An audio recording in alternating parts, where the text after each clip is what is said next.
All right.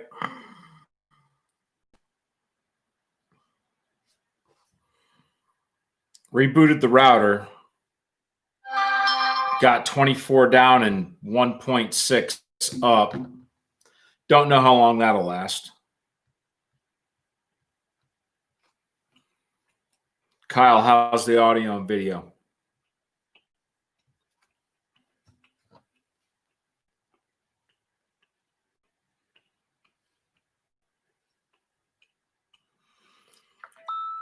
Anyone? Bueller? Better. Yeah. Well, anything was better than that. I speed tested before I redid it, and I was in the kilobytes down and like 15 kilobytes a second up or something. So don't know what's up with that. Anyway, hopefully I don't get depried.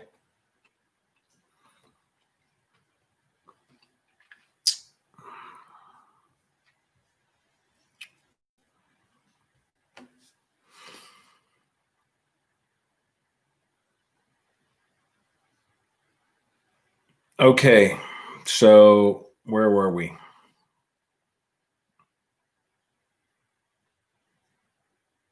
Oh, Justin Bagelman wants me to talk about parachuting.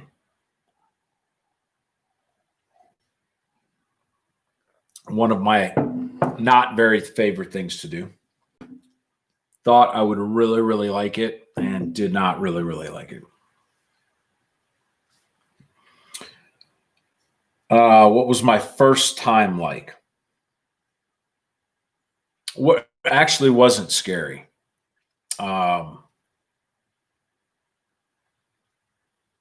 Static line jumping was not that. Static line jumping, what was not that big of a deal to me. I feel pretty comfortable under canopy. I do not feel as comfortable during free fall, just because there's so many unknown things that can happen when you're in free fall. So when you're static line jumping, you just get out of the airplane and it immediately jerks your chute out, and you have a canopy over your head and fully inflated canopy over your head in 3 to 4 seconds. Now with the new chutes, I've heard it's 4 to 5, but whatever. And then you just got to worry about landings. The landings sucked. You could break an ankle or end up over the trees because you had little to no steering control over your parachute. They were designed to just kind of float down. So I liked the ability to have canopy control under a square canopy a lot better. And I liked my landings because if you did them correctly, they were extremely comfortable. If you didn't do them correctly with a square canopy, they could be absolutely more dangerous than just impacting the ground at 22 feet per second, like a sack of shit. So I have injured myself on parachute jumps before, but nothing that I could not kind of walk off. How often you're required to jump? By Army standard, you have to jump once every 3 months to maintain your parachute proficiency. If you're military free fall qualified, you do not have to jump static line in order to get that. The halo pay is over the cost of. If for some reason you couldn't jump halo and you had to jump static line, I don't know if they would split the difference on the jump pay. Whatever. Jump pay is very, very complicated, and how they sort it out.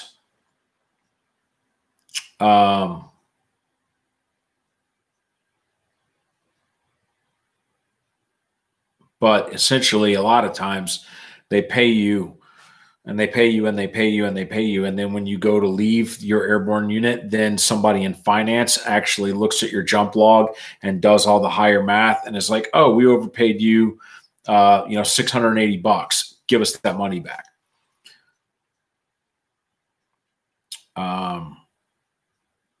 I expected to love it and absolutely did not. Kind of like fast roping, although I think I'd probably rather jump than fast rope. Depends on the fast rope. Depends on the aircraft. Depends on the target that you're landing on. A bunch of other factors. But as a general rule, man, I got to say I'd probably rather jump than fast rope. And I thought I was going to love military free fall. And then I just realized how inherently dangerous that is. When you are outside of that aircraft, you are saving your own life, and there's nobody that can help you. And if you get into a catastrophic equipment situation and you are not an expert at flying your body, countering aerodynamics for equipment issues or whatever, you are going to spin. That spinning could potentially cause you to black out. And even if it doesn't, if you are not in a stable position when the parachute's automatic activation device goes off, you can roll yourself up in your deploying reserve parachute. There is no guarantee that your reserve parachute is not going to catch on a piece of your equipment. Your main canopy may not do whatever. There are a lot of what ifs in there, and when it goes bad in free fall, it goes real bad. I think that if I had had more experience, I got something like, I don't know, just under 200 jumps or something like that, probably. But we did not jump very often because in that phase of what we were doing,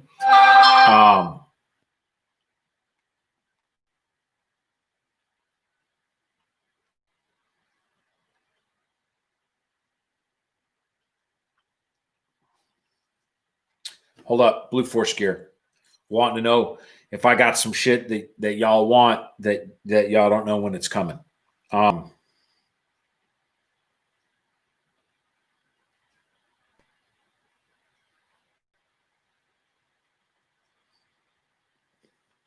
Okay.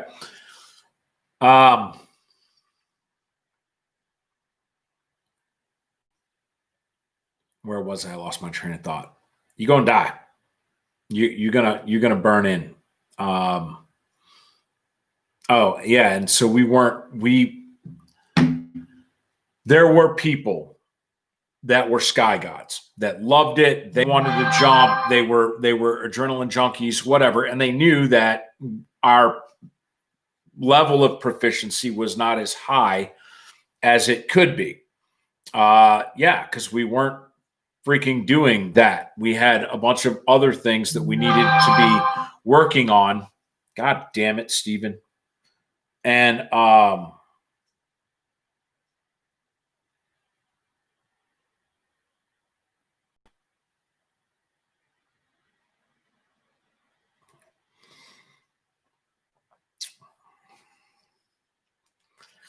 so it would be brought up in discussion like, we're not as good as, and they point to some other entity, right? We need to jump to get as good as those guys are. And my answer was, who do you want to kill? What? Those dudes kill one dude a year skydiving. So I want you to look around at this table, in this group, in this forum, and point out which one of us is going to die to be as good as some other people at skydiving. And when put in that context, people are like, maybe there's a good enough level of proficiency, where if the mission is so critical that you have to be in the top 1/2 of 1% of all skydivers in the world to pull it off, maybe you need to look at something else other than skydiving on how to get there and do that thing. So yes, I think that across the board, people are skydiving better now than they ever have. The equipment keeps getting better. The technology keeps getting better, blah, blah, blah, blah, blah. But at the end of the day, if you're jumping way up there and you're on oxygen, you have a chance of not having oxygen. And you could pass out, fall out of the plane unconscious. People do it all the time. They make mistakes. Like, I'm not breathing off of the airplane's oxygen. I'm breathing off of my personal oxygen tank, even though I'm not supposed to be. And because I'm incompetent I'm not proficient with my equipment. And so I breathe my bottle down and then I jump out of the airplane after unhooking from the airplane's oxygen. And now I ain't got no oxygen. And so I go unconscious. And I am not going to regain consciousness until I get down probably below 10,000 feet at some point. And that's when I'm going to wake up from nappy time, from tap out jujitsu blood choke time, except for I'm spinning out of control to my death when I become conscious. Like, oh, that was a nice nap. Ah! And you are plummeting to your fucking death. And you have to figure out how to get yourself stable. You have to figure out which way is up and which way is down if it's pitch black dark. You literally can't tell the sky from the earth at the speeds that you are spinning out of control when you regain consciousness from being hypoxic up at altitude.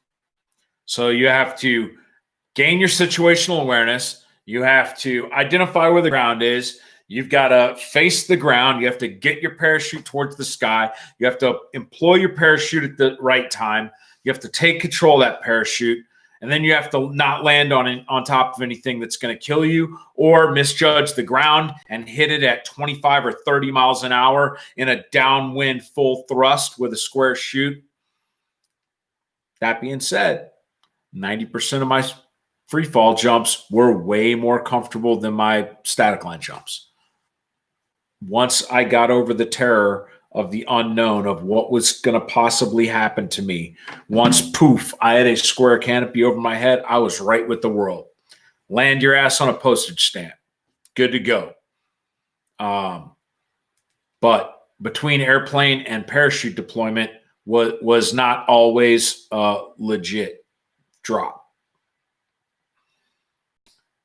Conversely, static line, I've had some really, really great jumps. Opened up my canopy and looked down, and there was nothing but asphalt and Chinook helicopters under me. And I was like, I'm either going to hit a helicopter or impact concrete at 22 feet per second wearing 200 pounds worth of kit. Wonderful. So, yeah, generally,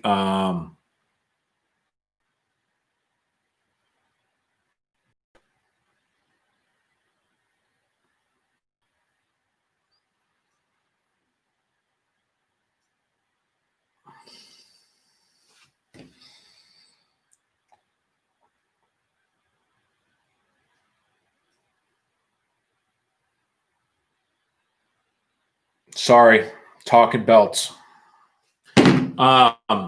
So yeah, jumping out of airplanes. Some guys do it. Some guys love it. I used to live with Golden Knights. You know, right after my wife and ex-wife and I broke up, I was living in before it was after I broke up with my ex and before I actually moved up to AWG, I was in limbo for a couple months because I sent my ex-wife to go back to Savannah and live close to her parents. And I lived with Golden Knights, and they were amazing skydivers, and they could do amazing things, but they spent a lot of time doing that. And free fall is just one of many things that you have to do. And it seems like the more generalist you are in your skill set, the less specificity that you get to have. That's why, like a Special Forces A team that is a Halo team, they are normally going to be better jumpers than almost anybody else. You could find some Navy or some Air Force or somebody that can kind of get up there with them. But they have a stair-step progression, and when they're focused on jumping, that's all that ODA is doing. And they're doing multiple jumps a day for several weeks. And they might, the jump progression could be 40 jumps. Whereas like when you talk about static line parachuting, it could take a soldier 8-9 years in the Army to get 40 jumps. Static line. So, but that Halo team, they're not doing other stuff when they're on that jump trip life, which means they're not going to be as good at driving around vehicles in the dark, digital route planning, doing all this other crap that the mobility guys, the ODA that specializes in desert mobility, that they're going to be able to do. They're not going to know how to rig a Zodiac like a waterborne team is going to be able to do with the same level of proficiency.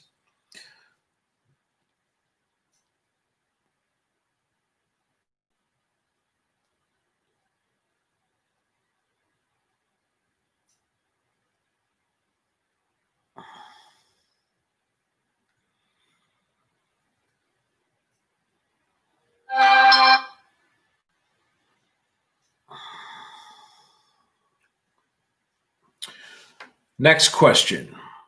Steve Bieber.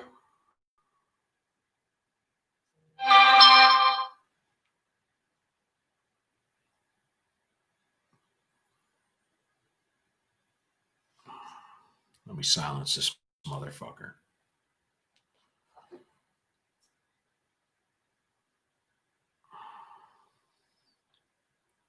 Steve, Dropco, Drop, Andy, Jake, Nick, Evan.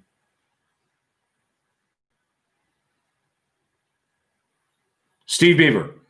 Occasionally, a picture is circulated of some guy in some unit carrying a SIG 552 or something else kind of outside the norm.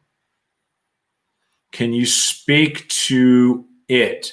What kind of discretion did you have regarding what you carried in your various jobs? Do you think it's a good thing, or that everything should be pretty standardized, even in more particular units?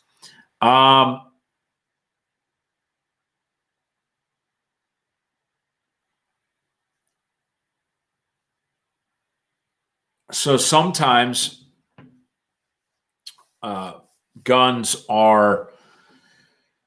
sometimes you get guns or equipment in general that is used to inform the requirement. So like the big Army, before they made the piece of paper that said, this is what modular handgun program need. Before they did that, they needed to know handguns, what was trending, what did the industry, what had they come up with since 1986 when the Beretta was adopted. So they bought SIG 320s, this gun, this gun, this gun. Can you guys hear me?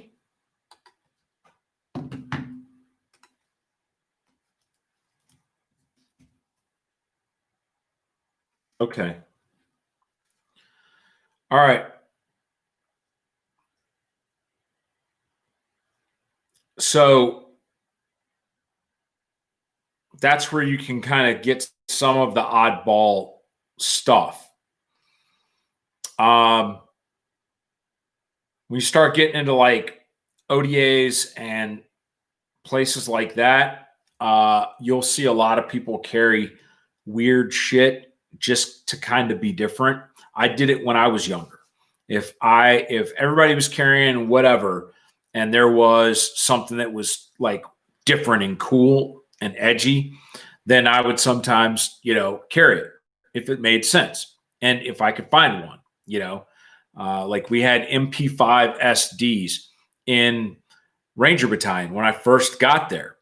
And they were kept in the headquarters company arms room with all of our other foreign weapons. And you could, if you thought there was a mission where you needed a suppressed weapon, you could sign out an MP5. But when you're one guy in a rifle squad whose job it is to kick off in people's asses, you can't go to your boss and say, I want to carry an MP5. Why? Why do you want to carry an MP5 SD? Why do you want to carry a 9mm subsonic pistol caliber cartridge on the modern battlefield when, oh, by the way, you're maneuvering next to a dude that has an M249? So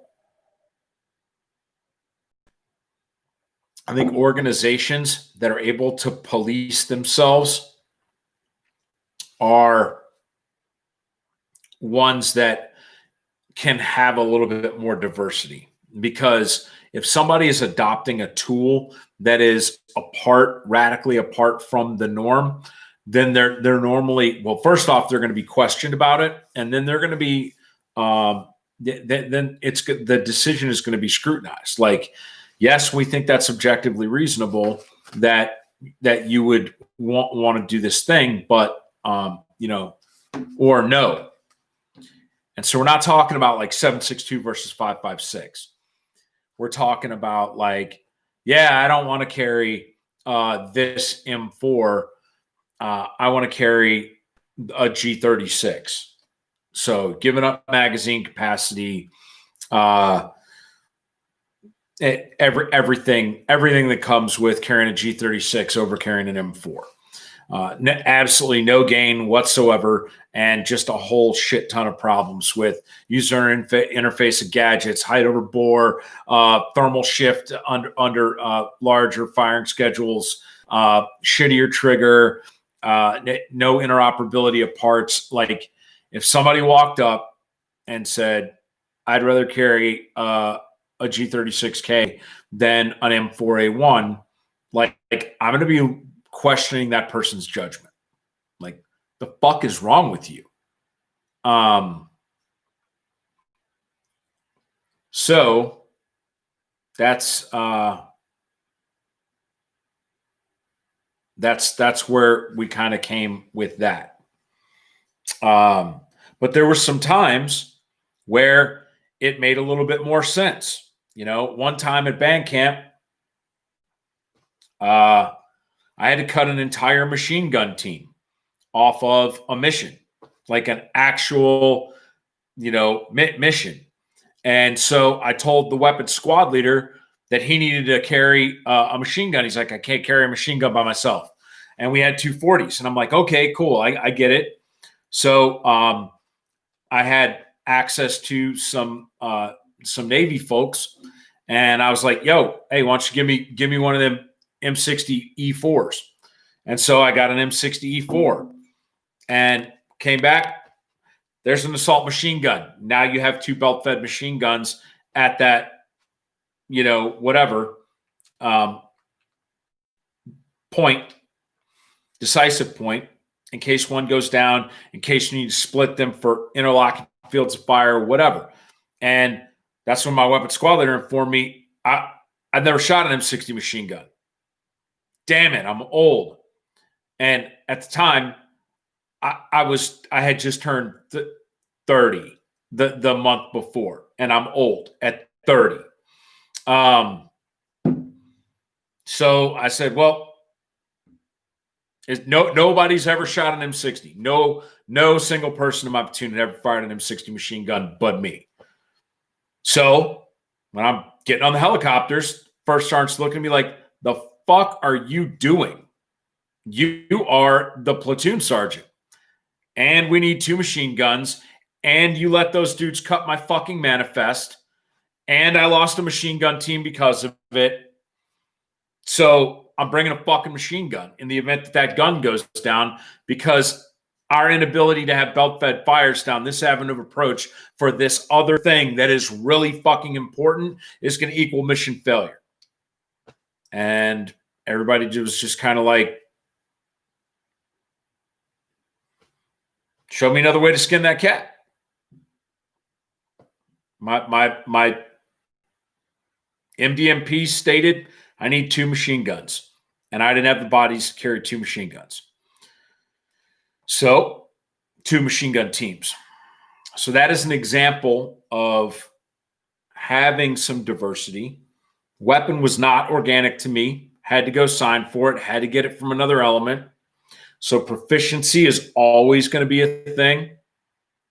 There was a guy that was killed in Somalia that was running a GPMG mag 58, but he was an M60 gunner.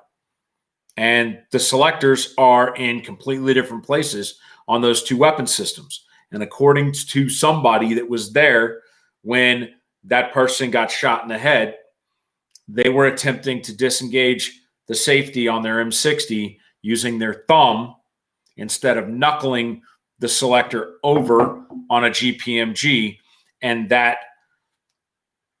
not really neural pathways built up, muscle memory of multiple repetitions with this new weapon system resulted in the skinny getting a shot off before the guy and killed him.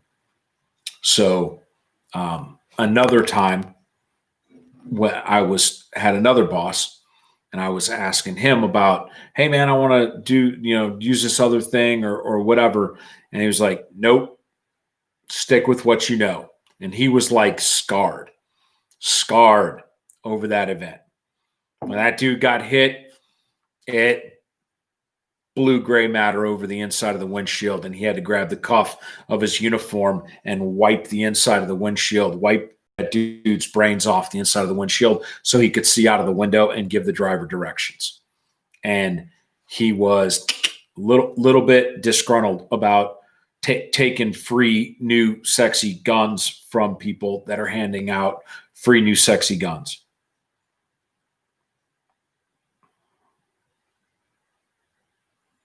Joe K., if we somehow come out of the post-election period and we, the people, manage to rid ourselves of the internal and external tyranny and socialism, how do we prevent this land from spiraling out of control for future generations?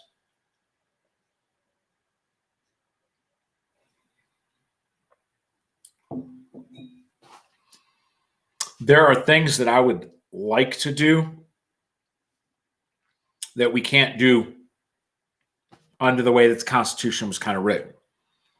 And we're never going to get a rewrite of the Constitution because the whole ratification process, it's gotten too big. The process to change and amend the Constitution is too large in this divided era that we're in.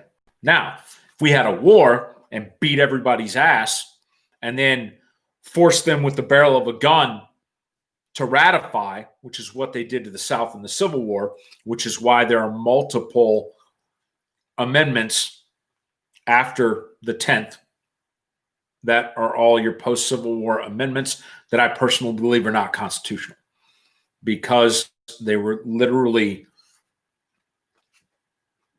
not literally in every case, but essentially they would not let the southern states, congressmen and senators, return to Congress and be represented in this federal government that apparently they were still in and never left, right?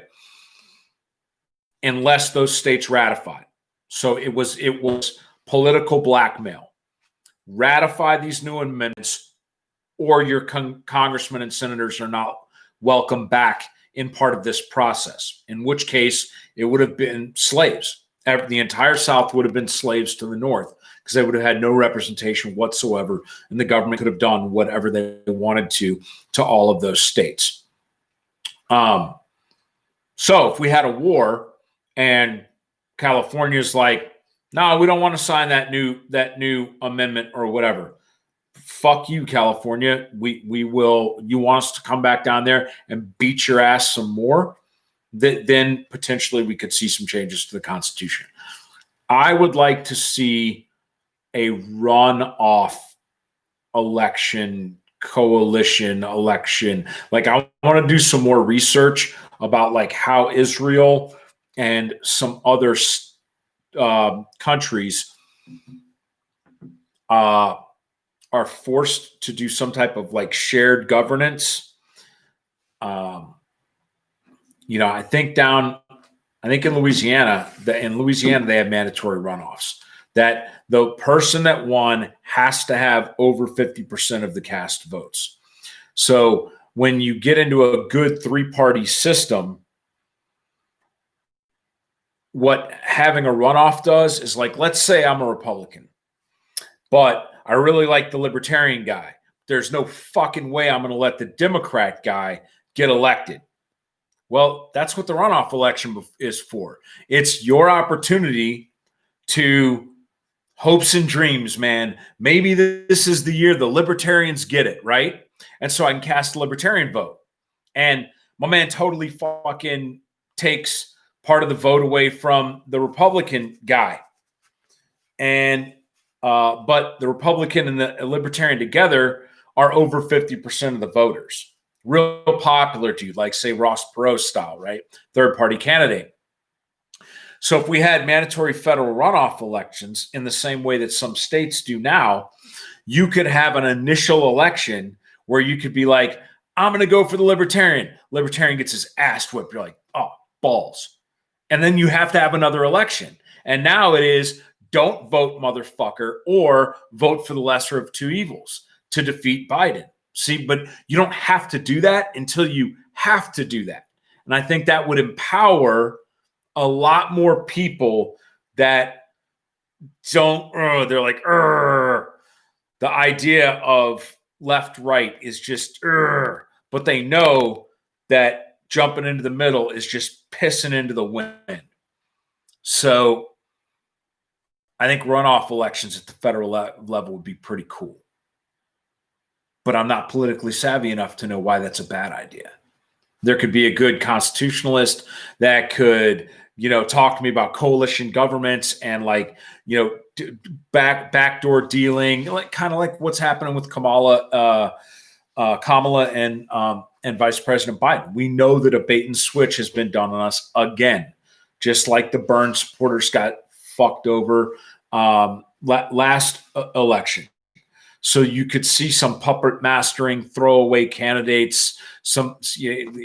It's like team drivers in NASCAR. Like it used to just be, rednecks going around in circles with a whole lot of lefts. And then we started having 4, 5, 6 dudes riding for whoever. And now they're drafting one another, cock blocking other dudes, whatever. And they turn fucking stock car racing into a team sport. So potentially our election process could turn up into being a team sport. But I am curious if we're in a post-constitutional crisis, it had to be solved with gunfire situation, then everything's on the table. Everything's on the table. So we can look, clarify and quantify the Second Amendment. Do these other things. We can essentially rewrite the Constitution to be a little bit less ambiguous to those that want to try to run through it. But anytime you start talking about modifying the Constitution, constitutionalists lose their shit. Perfect document bestowed on us under God, living, breathing, evolving. Yeah, that's what I'm talking about, evolving. I'm not saying throw away the Constitution, start with another one. I'm saying let's bang out some shit, and in a post-war scenario, you could potentially bully some people into having to get on board, just like the North did to the South. And there are people that are they're like, yeah, man, fuck them. They deserve everything they got. Like, it's like, okay, I got it. But this is one of those, from a libertarian standpoint, this is one of those things that you have to understand. Every states' rights issue that you're arguing about now, every single one is your issue. The issue of an overarching federal government being able to fucking jerk any state in line and tell them you must do what the fuck we say. That argument got settled back when the states wanted to do what the states wanted to do. They just wanted to fucking keep black people for property. That was the thing. So out of the principle of we can't allow that to happen, the only way to do that is with an overarching federal government that tells a state, you must not, you cannot. And the results of the liberation of the South from a constitutional standpoint have been far reaching.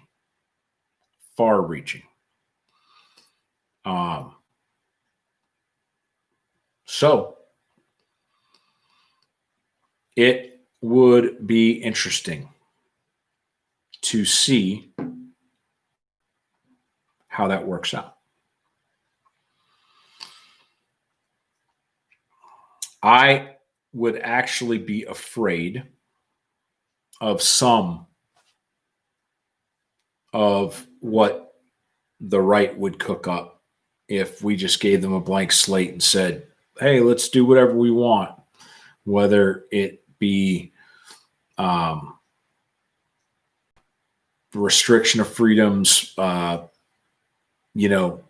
there's a lot. There are a lot of things that the far right could think up that I would not necessarily be down with.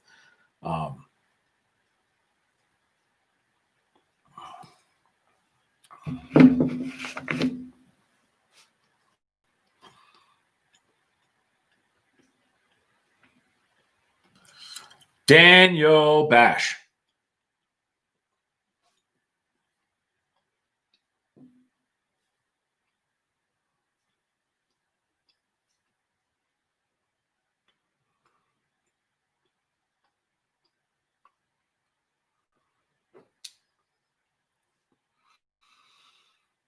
I recently had a friend express concern to me about putting an RMR on a pistol because a certain big name instructor told him in class that an RMR can fog up when leaving a cool vehicle on a hot day.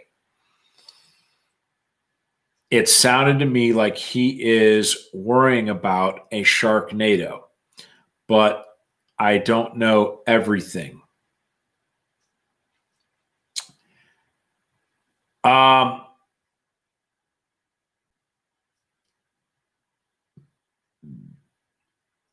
If that big name instructor was not shooting red dots, then they were an iron sight guy because they haven't drank the Kool-Aid yet, because they're stuck in their ways.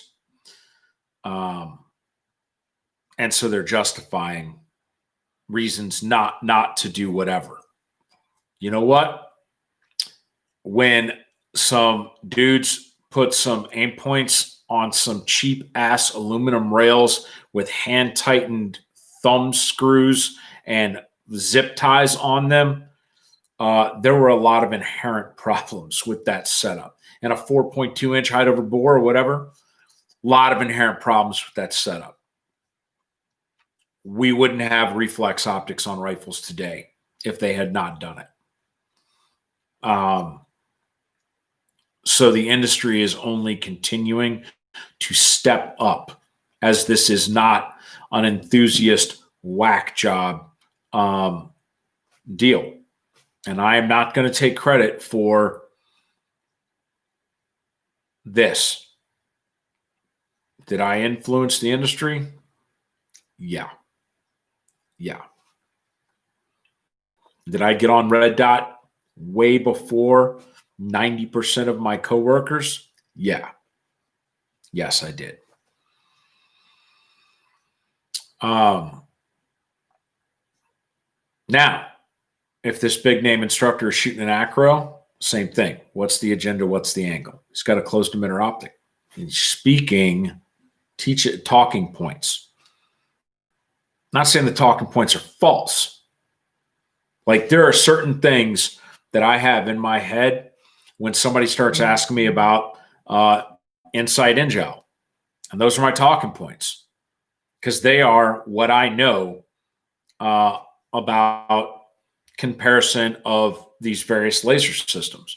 So when somebody asks me, hey, what do you think about InGel, blah, blah, blah, I've got a canned response for that, which is factually accurate and discourages somebody from wanting to purchase that laser. That's not just because I'm a brand ambassador for another laser company. It's because there are a couple of things wrong with that laser. Just like every first generation of Insight's lasers. The first PEC 2 didn't have any protective covers over the windage and elevation knobs, so they would get sheared off. By creating the hump, it kept the actual knobs from snapping off. You only had to worry about them getting bumped, which could be handled with paint marker. The shock vibe of agitating the batteries under machine gun fire chemically separated them and caused power output on the AA batteries, which caused the circuit to trip because it needed a minimum power load in order to be able to do its job.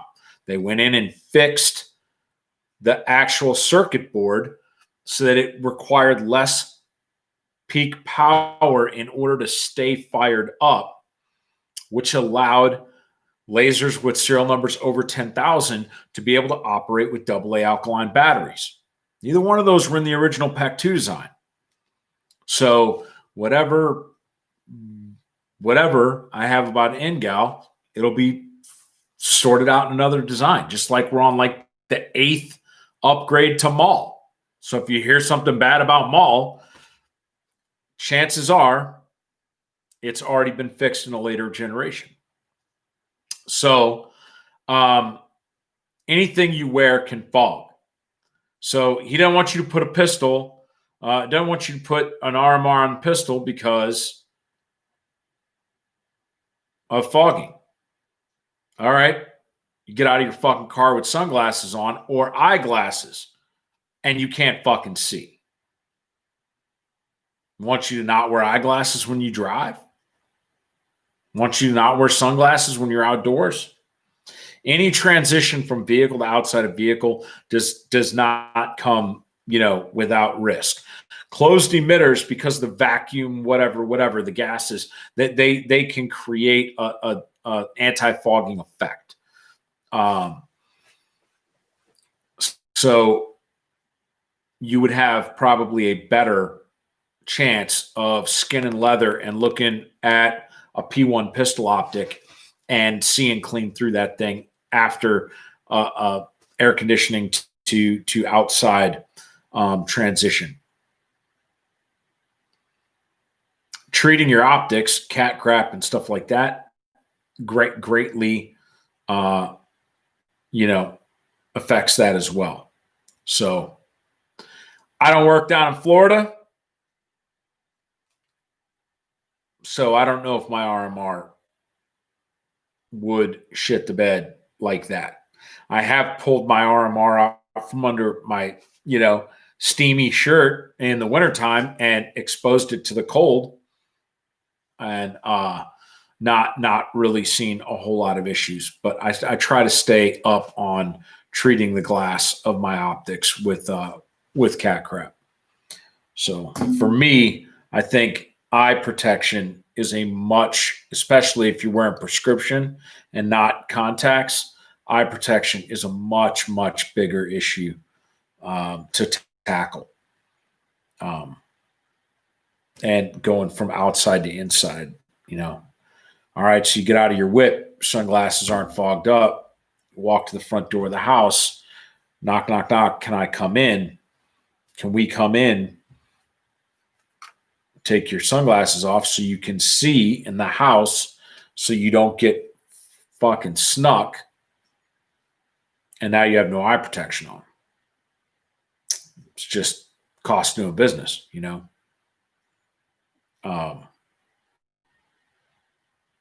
So different jobs would accept for different. I wouldn't go in a house and serve paper on a high risk with no eye protection on, because just when things get loud and scary and people start shooting, the amount of stuff that can end up in my eyes is much higher. How many times would I respond to a call for service that did not result in turning the entire fucking house into Swiss cheese with gunfires? Dudes are shooting through the walls and sheetrock and shit is splintering off. Like, probably all of the calls for service don't involve that. So a patrol officer taking his Oakleys off so he doesn't get fucking blasted come through the threshold, I think is a much more calculated risk than a cat serving a warrant and not wearing any eye pro because he only brought his sunglasses. That's just fucking lazy. So keep your RMR lubed up, and it should not be a big deal.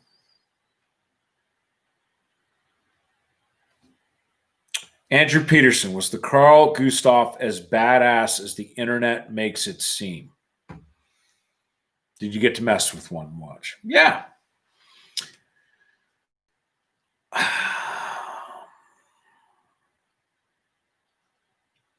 The problem, so as an anti-vehicle device, not that great. Neither is an AT4, neither is a law. The issue is hitting vehicles on the move, applying lead, especially if the vehicle is moving erratically, proper range estimation, applying lead, all of that matters. And the rounds are extremely heavy. So you can't, it's not like firing a spoiler with a rifle. Pow, watch my trace. What do I need? Give me some corrections. Pow, and your second shot's a hit. You can't do that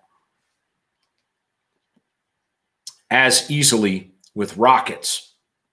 Now, there is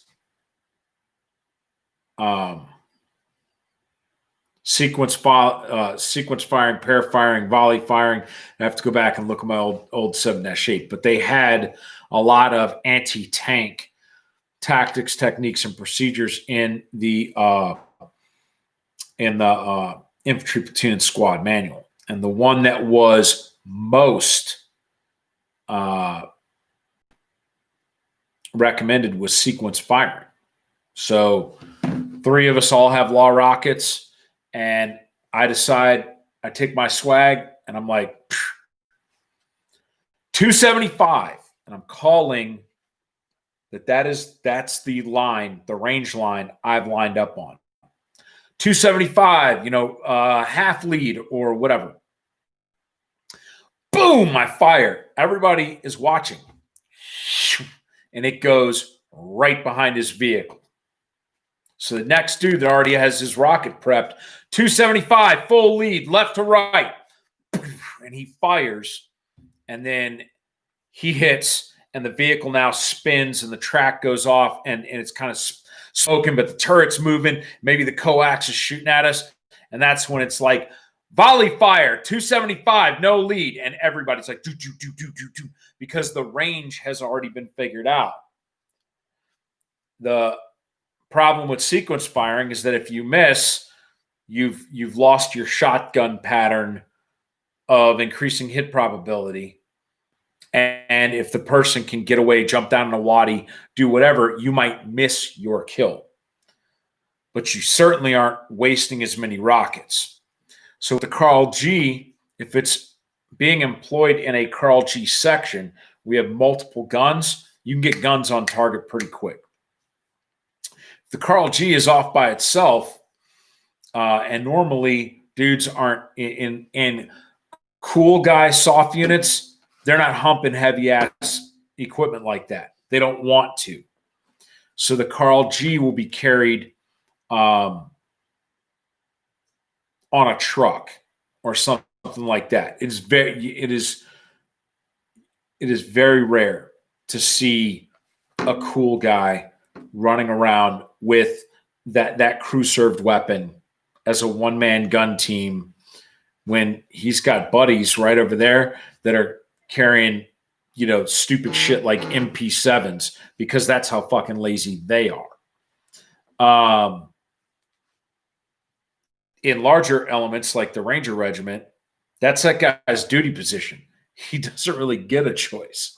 Like, your duty position is Carl Gustav gunner. So the MTO is set up to have dudes whose job it is to be proficient with that weapon system. Dedicated weapons will always be more proficient, better taken care of, more properly zeroed, more capable than float weapon systems. You could have an SF team that has a fucking mortar in the back of their truck, and they could take the 60 millimeter mortar out, drop a base plate, throw it up, whip out a little FDC. Every 18 Bravo weapons sergeant is taught on mortar procedures because they have to be able to teach their partner force how to use and employ mortars. But that 18 Bravo weapons sergeant, even if he was an 11 Charlie back in the day, probably not going to be as efficient as a crew of dedicated Rangers whose job it is to be proficient with the 60 millimeter mortar system. All right. What does the Carl Gustav do good? Some of the specialty rounds for the Carl Gustav are really, really good. The HE round with the programmable range on it. If you know range to target, it is a great aerial denial weapon. If I was ever fighting the Chinese, like defending the beach of Taiwan or somewhere outside of Seoul, when the North Koreans are rolling in, and I'm getting pounded with artillery, hunkering down, and I just know they're going to be just rolling over my hill like locusts. Carl Gustav with anti-personnel rounds and HE rounds would be probably one of my weapons of choice. It is a great, and then there's some other specialty rounds that I won't talk about that are pretty effective weapon systems. So awesome to shoot, very capable. Any unguided system is going to be hard to hit vehicles at distance. Like I would say 300 is probably pushing it. 300 meters is probably pushing it. Carl Gustav hit a fucking tank at 750, 800 meters just sitting there. But that tank starts cruising at 25, 30 miles an hour. The amount of lead that you need to put on that slow-moving projectile as it goes down range. Javelin, dog, that's what it's for. So two different things. And the Carl G kind of almost got relegated out of that anti-tank role and turned into a multi-purpose specialty munition launcher. And it's freaking awesome for that. It's just really heavy. Really heavy. What is your opinion on foreign allied units? This is from Jesse. Brits, Aussies, Germans, Poles, Italians. Any interesting or funny experiences? I've worked with everybody on that list. And I like them all for different reasons. The Italians were a little bit too much EU for me. As far as like personality, joking around, probably got along with them the least. We still got along fine, but like they weren't like kindred brothers with a different accent. The Aussies were. The Brits, a little bit more EU'd out than the Aussies. Little bit more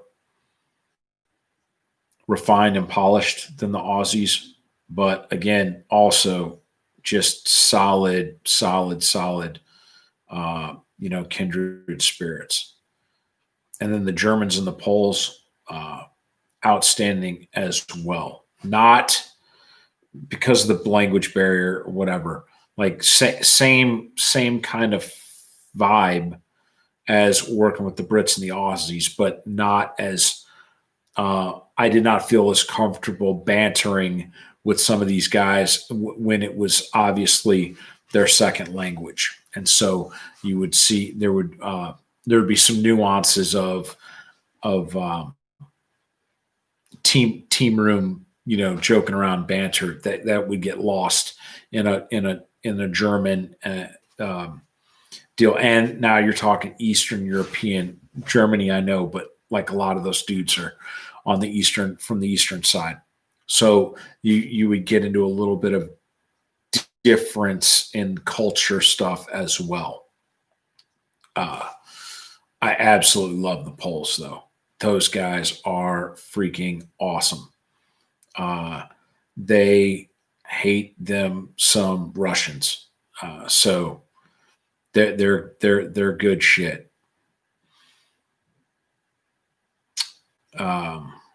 Trying to think of any funny stories. One time at band camp, right after the war started, there was a British commander that was briefing this American general, basically on a mission that they were going to go do. And they have a butcher block, a paper, flip over paper, like a top folding tablet, but really large. And it's all white, like the paper that butchers roll up meat in, out on an easel. And they have drawn out basically their brief on the pages of this butcher block tablet on this easel.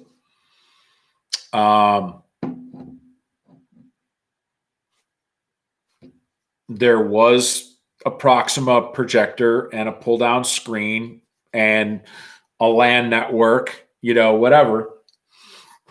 And so when the commander, like formalities, good morning, sir, blah, blah, blah, blah, blah. Flip. This is the mission brief for op, whatever.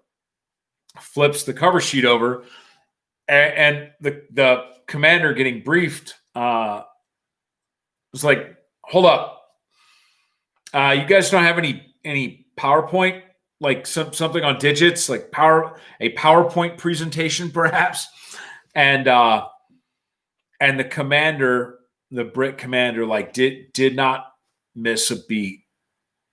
After he got hit, like boom, he took the hit, and he was like, "We're men of action, sir.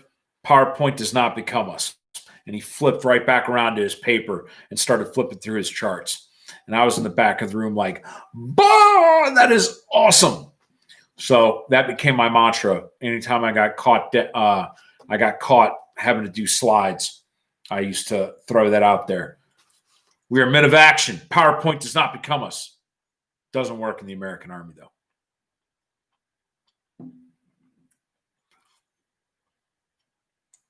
Drake.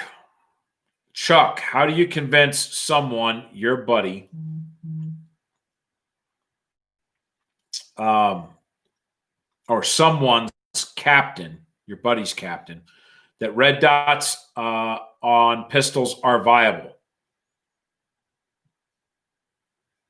Oh, no, it's not your captain's buddy. It's your buddy who is a captain. Your buddy thinks they're operator garbage. Future's now, old man. There is absolutely, I mean, red dots are still generally garbage. Mounting options for red dots are still generally garbage. We are at that Aimpoint 5000 Car 15 carrying handle. Like, we're there.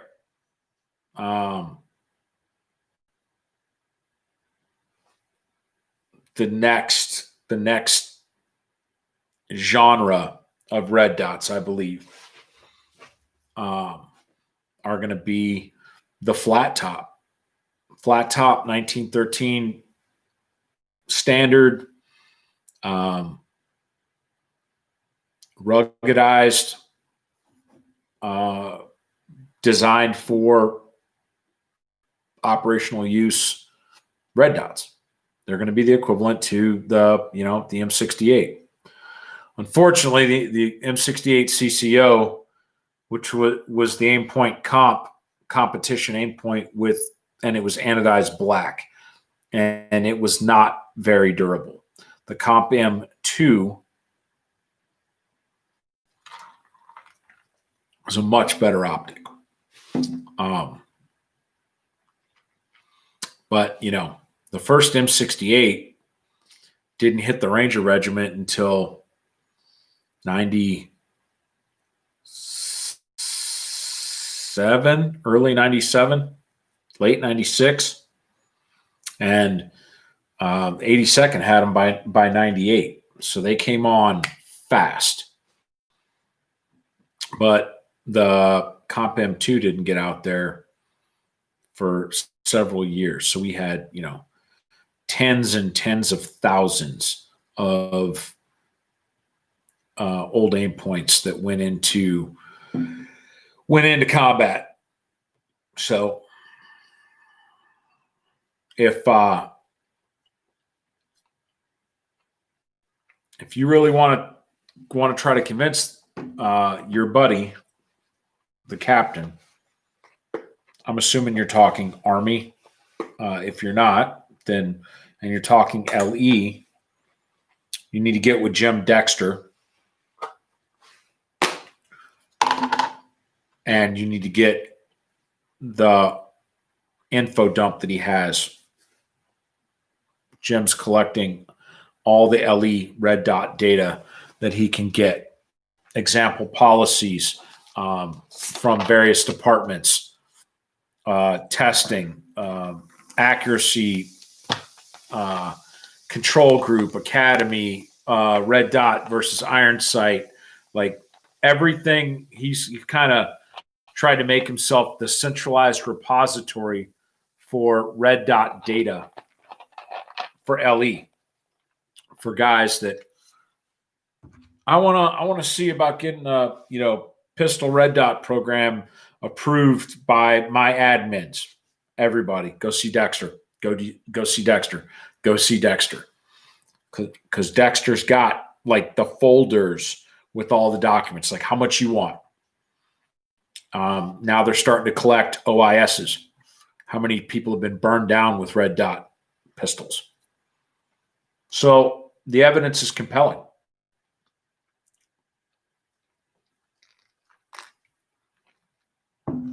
Evidence is very compelling.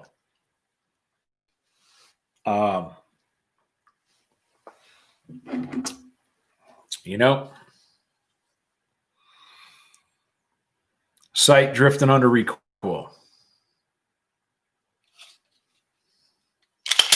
Everything mechanically is going to have issues at some point. You know, I've had front sights fly off my guns before. I've broken a bunch of damn red dots. It just is what it is, man. But what is not in question is that red dots can make you a better shooter,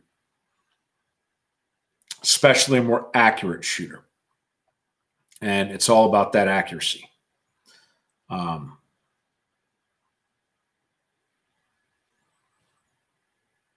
So that's what I would do. I would get a hold of Jim Dexter, and he's cop up in Illinois. You should be able to find him on social media. You can get a hold of him through Modern Samurai Project because he AIs for Jedi. Scott Jedi a lot, and he's got reams and reams of science to like shove right down your buddy's throat about the fact that he's being a little bitch because he doesn't want to completely understand that he inconsistently presents the gun when it comes out of the holster, which is why he can't find the dot. And once he cleans up his drawing presentation, which doesn't have fuck all to do with that mini red dot on his gun, he's going to pick up the dot every time, and he's going to be a more accurate shooter, and he's not going to be any slower. So there you go.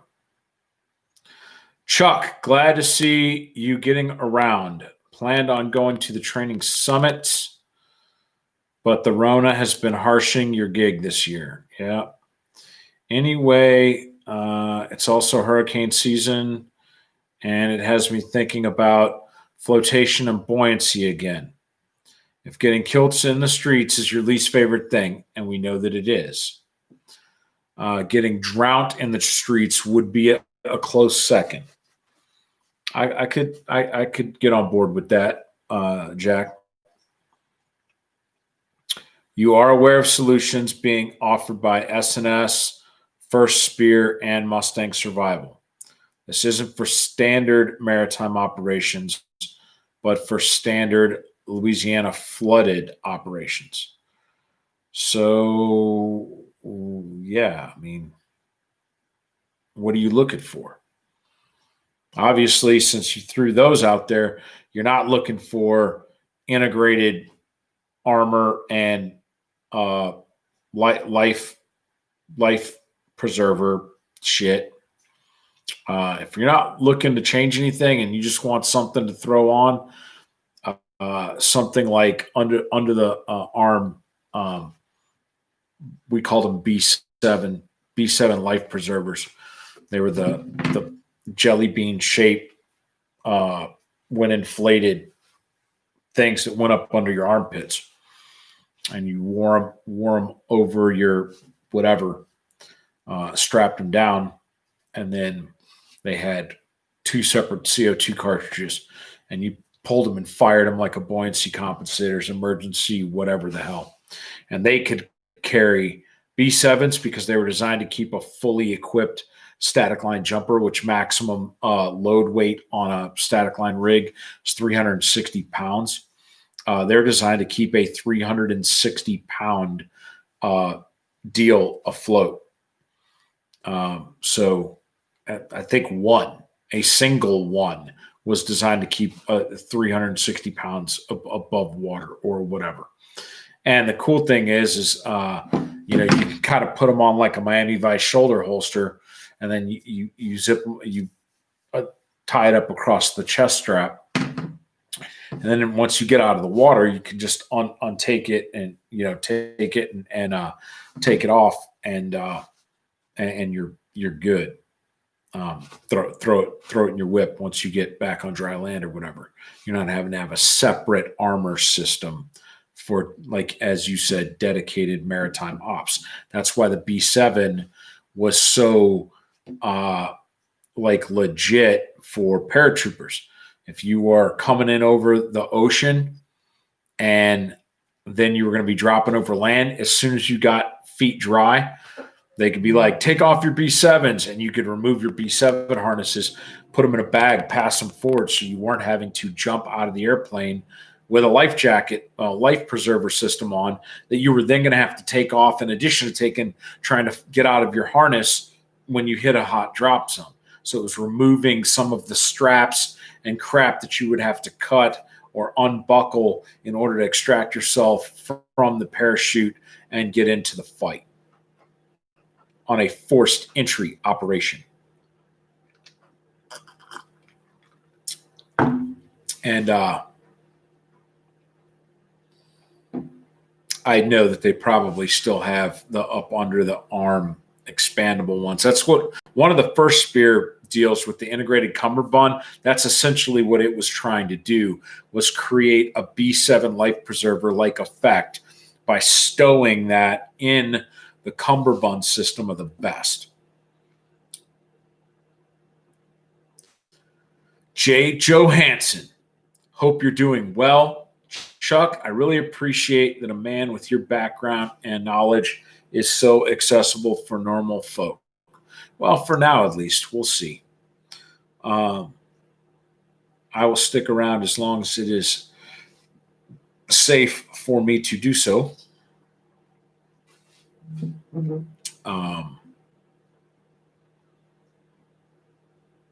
You don't have any smart questions at this time.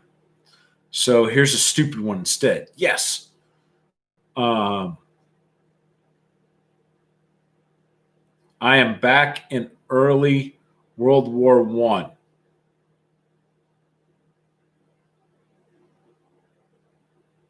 Enfield rifle, Winchester trench broom, Mauser. Oh, sorry. Got to finish the rest of the question. Given the choice between an American lever gun and a bolt action of the day, what would you choose for assaulting and clearing German trenches? Well, obviously, a lever gun is going to have a better rate of fire. The Springfield AUT-3, and I'm very familiar with it because I threw one of them bitches around in high school ROTC drill team. The Springfield AUT-3 would not be optimal for clearing trenches, but there was less of that than I think a lot of people kind of realize. That's why the trench broom was, a very, very good choice once you got into the trench. And the amount of humans that were pouring into the trenches once a line had actually broken and they had gotten a breakthrough. The reason why having a 5-shot AUT-3 was not the end of the world is because people were bypassing. It was very, very narrow. And so if you are, you crack a guy, you rack it, you break the corner, you crack another guy, his buddy jumps out, you rack it, his buddy shoots at you, you fire, miss, rack it again, come back around the corner, fire a fourth time, and drop that dude, and now you've got one round left or whatever. You could be screaming reload, and somebody is going to just blow by you in that trench with 5 shots in their Springfield, and he's probably going to have a bunch of dudes behind him. So by the time you get your AUT-3 reloaded, you're like 20th in line to be up front again. And a bunch of dudes got to run their Springfields dry before you're back up front fighting with a bolt gun again. So, the Germans had Mausers, and they managed to jack up a bunch of Europe with those bolt rifles. So, but lever guns just have higher capacity, albeit less lethality because you weren't firing, aught three, 30-06s at fools.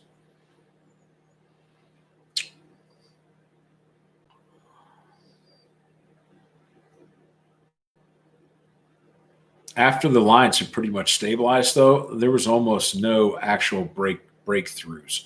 It was, get shot down, run back to your own trench, get shot down, run back to your own trench. The amount of actual good penetrations where they were able to just flood and then go down the trench lines, that didn't happen as often as I think people kind of envision. Kyle.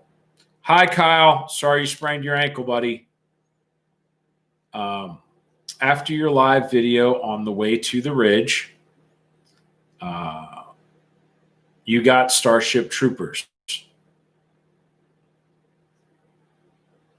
I can't believe that you hadn't read Starship Troopers before. Or maybe it had been a long time and you decided to revisit it. If you are poor or you hate reading, you can YouTube, and all 9 hours of Starship Troopers is on a YouTube video. I guess audio only or whatever. It popped up on my recommended the other day. So I know that it's on there. So if you ain't got no money for no Audible, can't be affording no whatever it is for Starship Troopers, 25 to $60 or whatever for Starship Troopers on Audible, and you absolutely hate reading, like reading text, then go sit your ass down. Y'all listen to these videos for 5 hours in the background. You turn on some Starship Troopers in your workstation and listen to that. Kyle, I'm not a voracious reader. So I have not read hundreds of books in my life, which really kind of upsets me because there are books that I read that I just absolutely loved the experience of reading them. They were just really, really great stories. One of which was, oh, damn, I can't remember what it was called. You guys do the Google search. Last year, before the Rona, there was an NBC series, and it did its first series, and I don't know if it was renewed or not, but it had Rick Schroeder and this little black girl talking about some vampire virus or whatever. A buddy of mine gave me that hard copy book in Iraq back in like 2010. And I read that book, and it was awesome. And I would have never, there was nothing about the cover. I didn't know anything about the author. I had no idea of the plot. I would have never walked through a Barnes and Noble and picked that book. But dang, that book was awesome.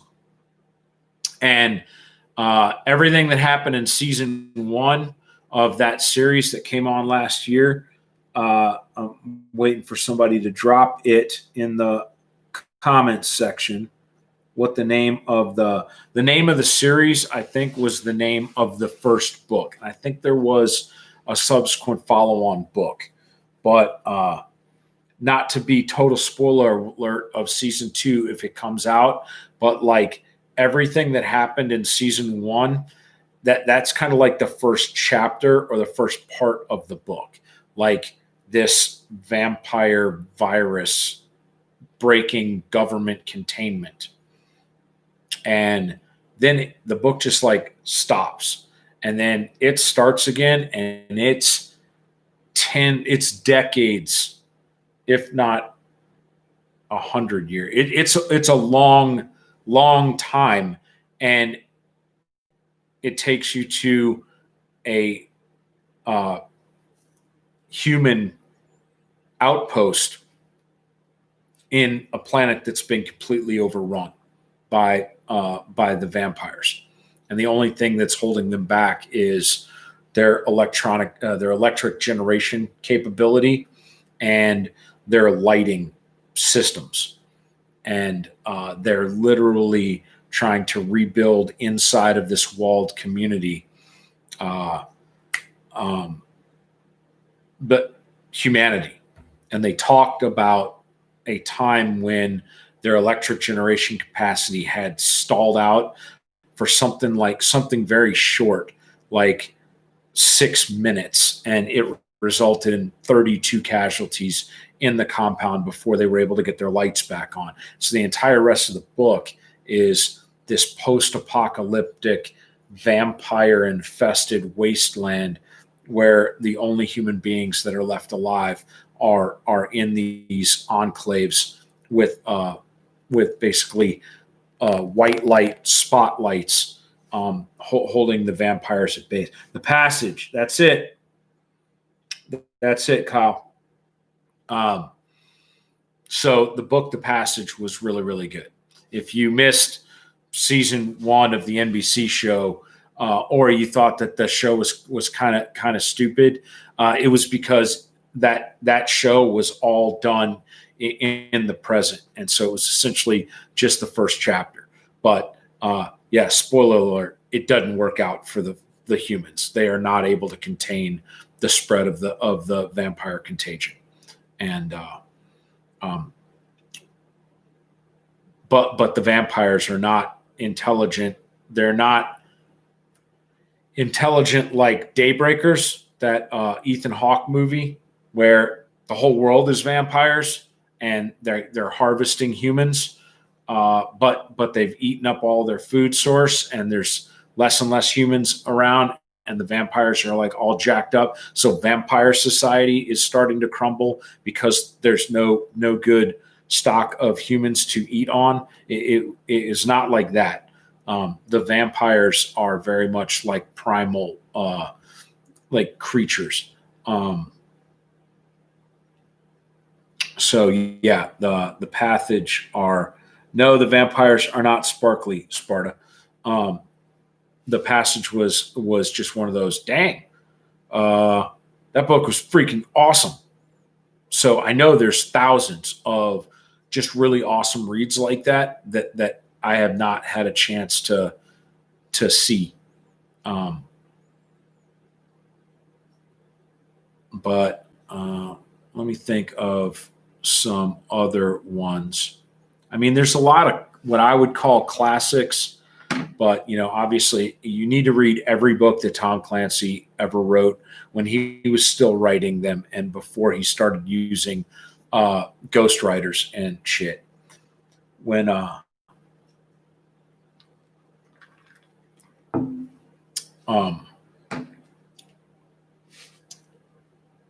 Red Storm Rising, Cardinal of the Kremlin, Clear and Present Danger. I would say everything up to Rainbow Six was like legit awesome. And then Rainbow Six, and after that, they were kind of like, he's starting to reach. But my favorite, because I grew up in the Cold War, my favorite was Red Storm Rising. So when I was in high school ROTC in the 80s, conventional, at least starting out conventional, defense of the Fulda Gap style,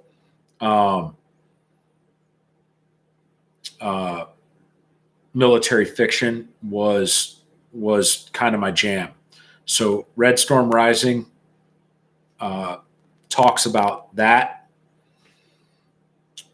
and depicts, touch points, a bunch of different parts of the overall war.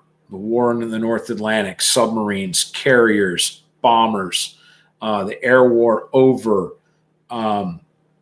Germany, and then the fighting on the ground.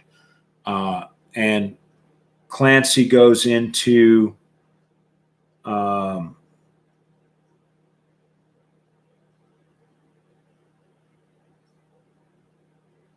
yeah, Without Remorse is very good as well, Joseph.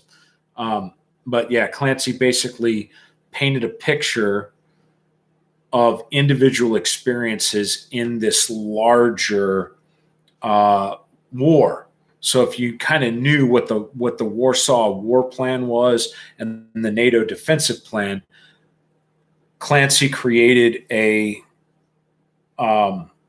personalized, much like World War Z, where World War Z wasn't this strategic thing.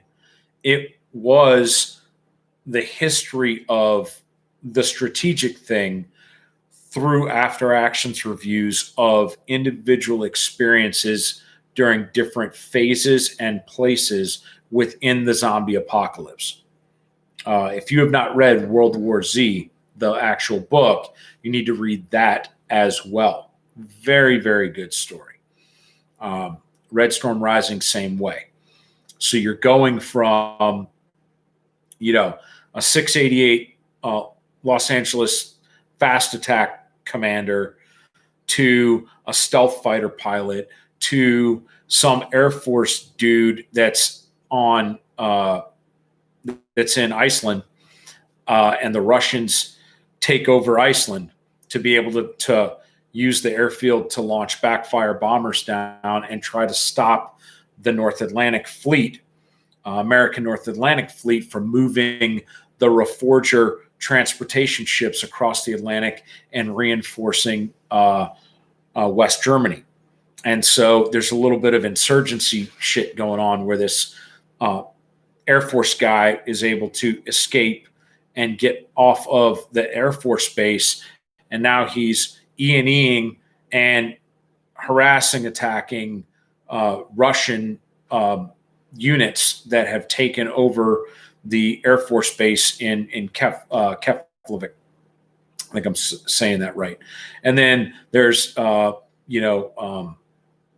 tank platoon in Germany falling back from prepared positions, and now they're done with prepared positions. There ain't no more, and they're having to fall back even further. And the German people are coming out with hand tools and digging survivability positions for them to hide their tank in. So they've got, instead of a bulldozer, because there's no combat construction vehicles because they've been destroyed or they're elsewhere, but you're defending this village from the Russian onslaught, and several hundred German civilians show up with shovels and start digging a hole big enough for you to put a fucking tank in. And I like that kind of personal, at the lowest tactical level, kind of stories that help paint a larger picture. Along that same line, that's what got me into Harold Coyle. Harold Coyle had been an Army officer. I think he was a mechanized infantry officer, and he wrote a book called Team Yankee that was about a combined armor and mechanized infantry element in and their tactical fight in West Germany. And it's very, very in the weeds U.S. infantry doctrine perspective of defending the line in Germany. And that book was a huge success, but he kind of didn't have to come up with a whole bunch because he was basically just making a fictional account of doctrinally how he was trained as an officer to fight. But then he went and did a bunch of other books after that, and some of them were better than others. But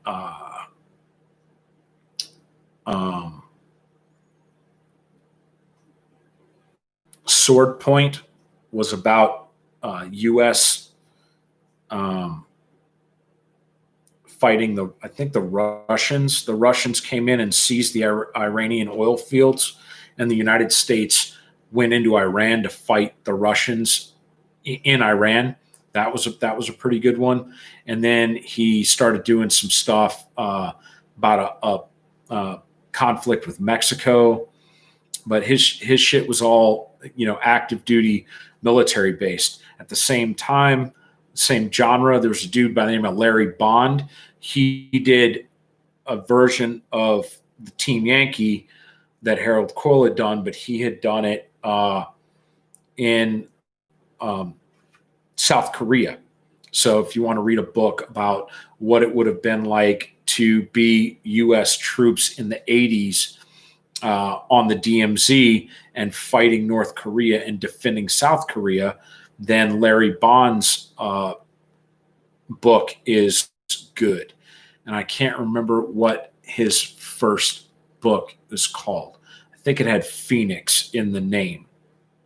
But my favorite Larry Bond book was called Cauldron, I believe. And it was about South Africa falling and the United States going into South Africa to secure their small nuclear stockpile. The South Africans had like 10 or 12 nuclear weapons, and they did not want and I think it was probably communist. So the communist advisors had, this was still, I think, during apartheid. They had basically gotten the whites overthrown.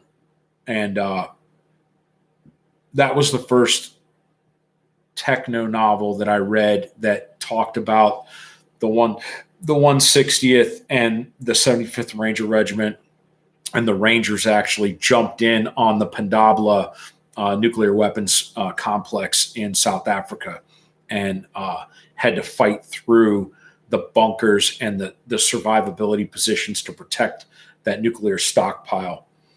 And there was a lot of heroic squad action, stuff. Dudes getting the Medal of Honor and Little Bird helicopters flying around, attacking QRF vehicles or whatever. So Larry Bond is another good one of that day. But all of these books are now, 30 years old. So on the technical side, it isn't going to be as cool for you guys as a younger generation because it's talking about really, really legacy equipment. Like in Team Yankee, the infantry units hadn't even been given the Bradley fighting vehicle yet. So they're still fighting M113 armored personnel carriers. The only Bradleys that they mention in the book, I believe, were the M3 cavalry fighting vehicles that the Cav Scouts that were running screens, the Bill Blowers, they were up front, and the M3s come flying through, being chased by a horde of T-80 tanks or whatever. So a lot of the if you like to nerd out on like military hardware or whatever, those books are going to be out of date in that respect. So Harold Coyle and Larry Bond and Clancy were like the three authors that I read when I was, 25 years old and high school all the way up until I was like 25. If you haven't read J.L. Bourne's works, J.L. Bourne did the book Day by Day Armageddon, and then a bunch of books after that. He wrote his books after World War Z was written, and they're all zombie apocalypse stuff. But they are pretty legit in that JL was a Navy P-3 Orion pilot. And so he wrote his book based on what his life would have been like if he had been flying P-3s out of San Antonio, Texas, when the zombie apocalypse happened. So again, adding in a lot of what he knew or whatever. JL's actually a friend of mine from the internet. But yeah, we got linked up a while ago when I reached out to him. I was following him on social media, and I reached out to him something about some technical stuff. And I was like, yo, dog, it ain't exactly like that. It's kind of like this other thing. And he was like, "Oh shit, really?" And I was like, "Yeah." And we just started talking, or whatever. And so I'm still buddies with JL. He was actually where down there in Florida in Pensacola, where the Muslim went and did active shooter on the base. The flight student. He was actually an instructor in that group. Knew that guy. Knew the guy that was the shooter was one of his students, or a student in his detachment of flight instruction. And so JL had a firsthand kind of account of how shitty that was.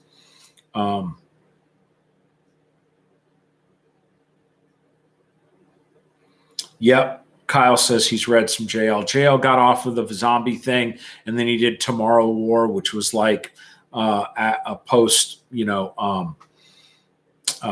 post cyber attack kind of collapse of the national grid and anarchy and all of that. And so he did 2 Tomorrow War books, and then he did Terabyte, Tetrabyte, something byte, and it is a Skynet kind of based book. I just got done reading that on audio, or listening to that on audiobook not that long ago, and he's working on the 3rd book in the Tomorrow War series. I'm trying to think of some other just really, really good books that I've read that were just amazing. Oh shit! Everybody knows my man from Bodily Swagger, man.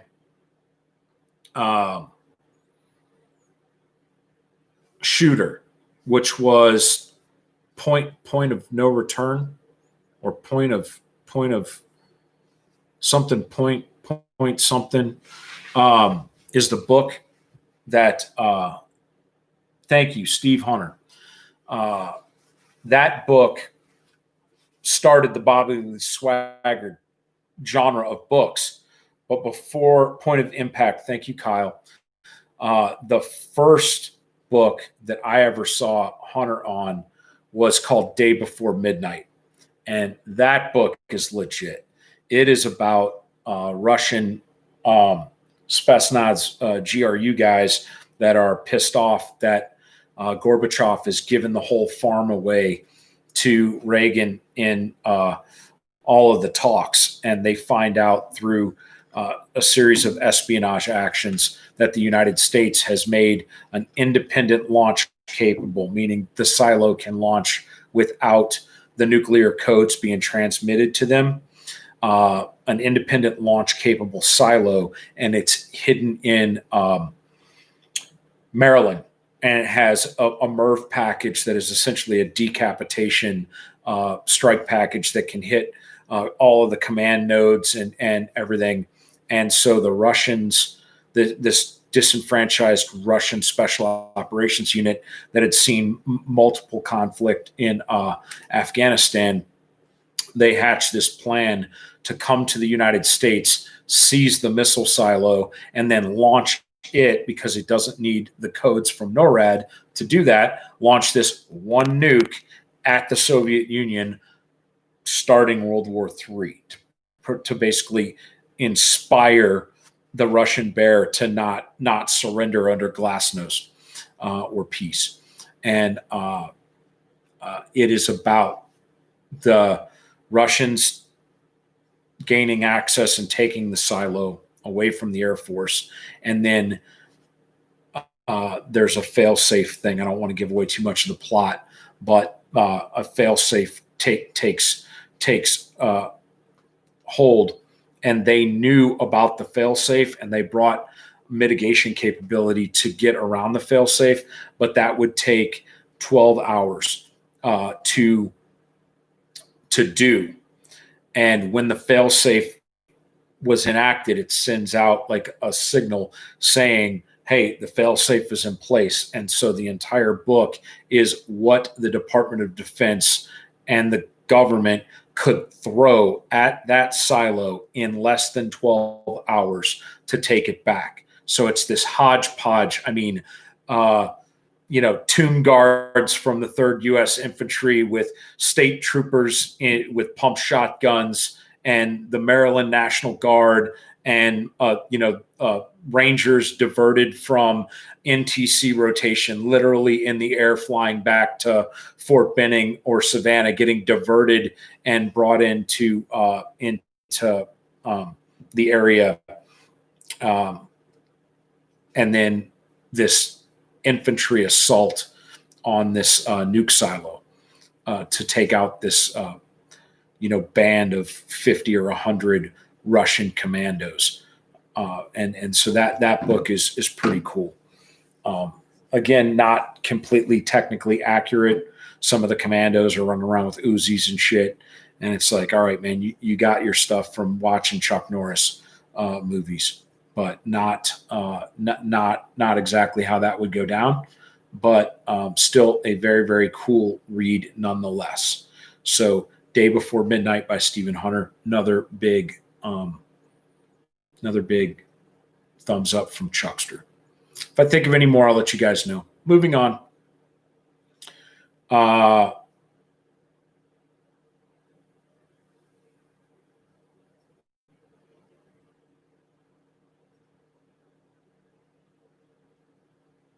Daniel Howell. You have used and commented on several kinds of electronic ear pro in the past. Yes, I have. Silinx, Peltor, etc. And you mentioned that I had a new model that I learned about at SHOT. Yeah, the Autos. And that I was testing out. Where do you stand on Ear Pro right now? I brought the Autos to the PNS Shooter Summit, but I ended up grabbing the Peltors. I had they both come in a secret kind of secret. Damn it, Altoids. Ain't none of y'all use secrets no more. But a fold open little container, and so I had my plastic case for my TEPs and the Autos in the same little zippered mesh pouch of my Pelican case. And I grabbed the Peltor ones out first. And so I just put them in, and I ended up running them for the entire summit and did not pull the Autos out. I'm going to be using the Autos when I go to the range, when I start shooting. I'm going to wear the Autos. Right now, I'm still suffering from the fact that I haven't turned in that one earpiece that is only holding charge for about 4 hours. I haven't contacted Auto. Matt Landfair has a contact there that's like, I think, their director of marketing or whatever. But I've got to reach out to somebody at Auto and tell them, like, hey, this is the deal, man. I'm reviewing your stuff. And I've got a group of people that base purchasing decisions on that. And I can't give your product a legit review until I get one that works. So I've got, as I talked about before, I've got some things where I'm going to wear one Peltor and one Auto for a certain amount of time, and then switch ears and see if I can detect any significant change in sound quality, sound location, or anything like that, but between the two. Right now, if the sound quality is not markedly better with the Auto, then I would probably continue to recommend the Peltor TEP 100. I will tell you that I am missing having some damn Bluetooth, though. Ever since I got rid of my Silinx as my primary, which I haven't gotten rid of them, they're still in my Claymore man bag that I carry as a backup. So, but now I don't have a phone, I switched to the Note 10 and they got rid of the 3.5 jack. So until I get like a little Bluetooth receiver that pucks into a 3.5 jack, until I buy one of those little suckers or whatever, then my Silinks aren't going to do me any good for that either. I wanted the Silinks to work, but I had one that died, and I'm on my second set, and they just died unexpectedly, like just flat out quit working one day.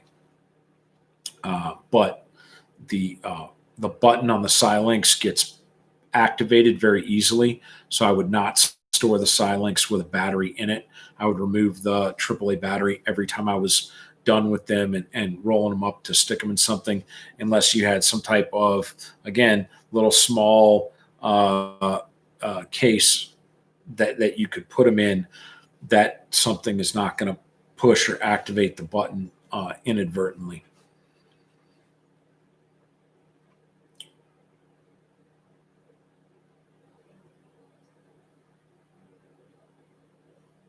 I would like to see something like Apple or Samsung's deal, but in an active hearing protection thing. I have not played with the TEP 200 and its horse collar thing either. So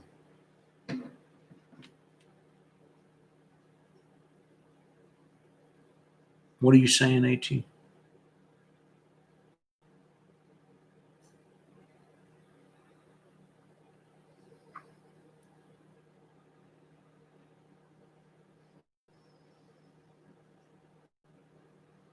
Oh, AT's talking about fighting Russians when he was a kid, running around the woods.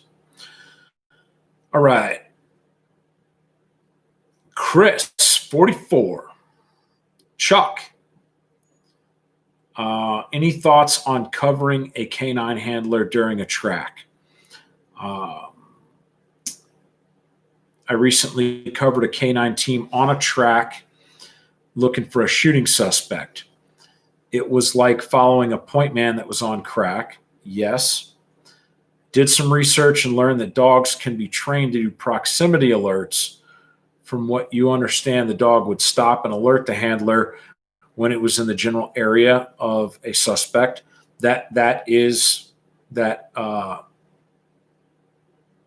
possible.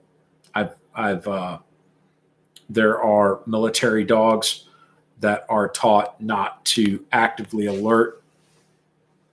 I know of one incident where I actually got an Air Force Security Forces canine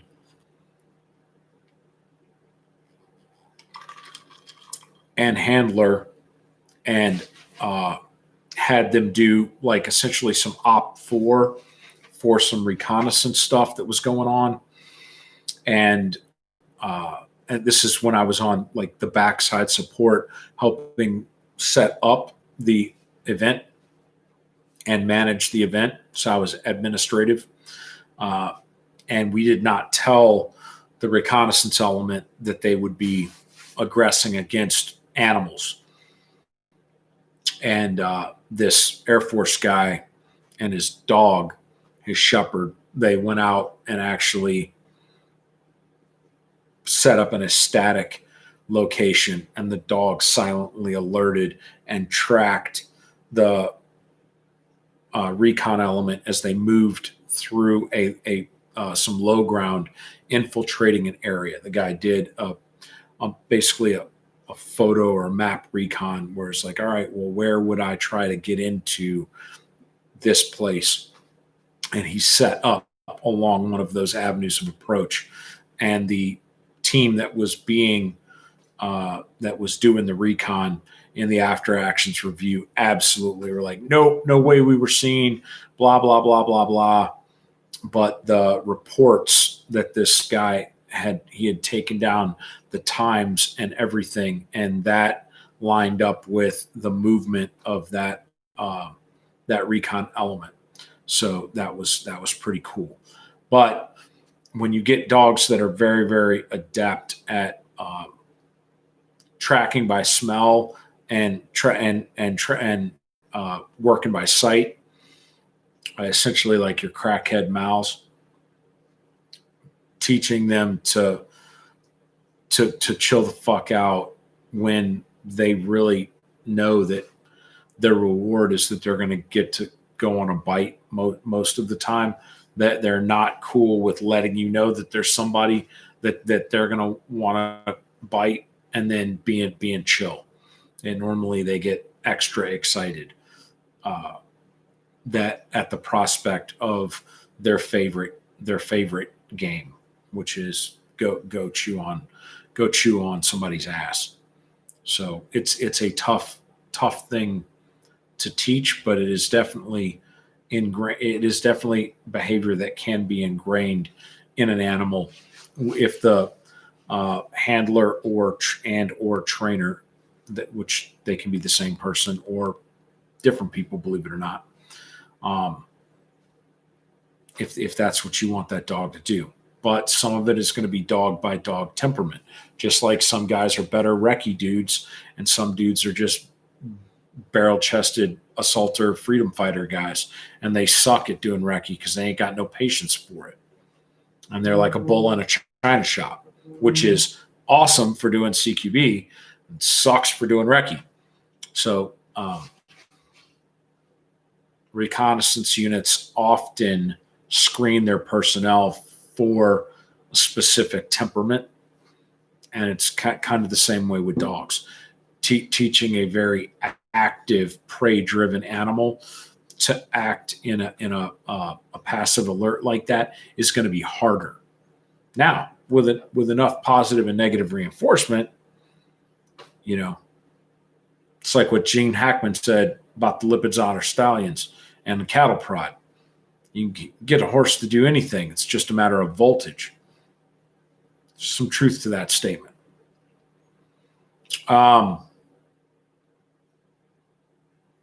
But going to the rest of it, as far as allowing the opportunity for the rest of the element to set the conditions and mitigate the risk instead of walking into an ambush, now what you need to be looking at is tactics based on tracking. So man trackers, people that actually follow spoil, footprints, sign, human trackers, human beings that track other people, the tactical schools that teach that discipline to Border Patrol and military soft units and whatever. All of those curriculums all have some aspect of tactical formations and talk about that mutual support of the tracker and then their slack man or cover man or team. And some of those formations are about picking up the track if the primary tracker loses it. So moving in V's, moving in T's. And these different formations are designed to pick up or perhaps even see if the track is coming back on itself or whatever. So even though it's not canine specific, the tracking school is about man tracking. The tactics that are taught in those courses about how to not get your ass ambushed while you're blindly following a trail, or in this case, the dog is blindly following a scent. I think those would be very beneficial in your case. I have a good friend of mine who is a very accomplished man tracker and could potentially be pretty beneficial in coming up with or helping you out with tactics, techniques, and procedures. And I may or may not be able to get you linked up with that guy via email or whatever. So hit me up offline, and I'll see if my man has got enough time to kind of help you down the path.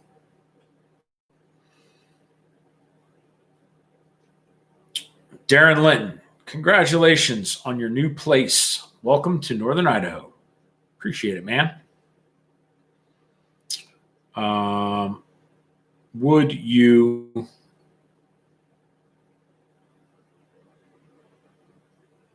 mind expanding on what should or could be the very basic topic of managing emergency versus tactical reloads and transitions from pistol to rifle and back again, and quickly determining what type of dysfunction is being experienced? I thought that was pretty straightforward until I saw how much debate these topics generated on another subscription-based page. People seem to be all over the place as far as all of this is concerned. The guy with all the answers was very vague in his answers and really just generated more questions than solutions. He was giving answers like, don't look down into the chamber because that's rookie shit, but not providing the why of that and how of that statement. Apparently, there are some advanced methods to determining what type of stoppage is being encountered, which are not being wildly discussed. You're just looking for the fastest and simplest practices for not getting all jacked up when it counts most. So I will tell you that I'm very, very out of practice in most of those types of advanced gun handling situations. I look at the amount of time that I have to take care of my own skill set, and I temper that with what I have to be proficient to teach. I don't teach advanced gun handling or even basic gun handling. And then how badly is that going to get me jammed up? So, as a general rule, all of these techniques, and that's why there used to be a lot of pistol diagnostic stuff. There was a period of time where it's like, that's a type 1 malfunction. That's a type 2 malfunction. That's a whatever. And there were different procedures for clearing different types of malfunctions with your pistol. Stovepiping versus whatever, versus, dump the magazine, rack 3 times, lock to the rear, put another mag, chamber. Like, there was a lot of fine motor skills going on. You had to be able to diagnose what type of malfunction it is, do whatever, blah, blah, blah. That is why a big portion of the community has just kind of focused on the immediate action aspect of malfunction clearance, and like rack it and get after it. And if you rack it, you'll be able to feel whether or not those cycles of function occurred properly or not.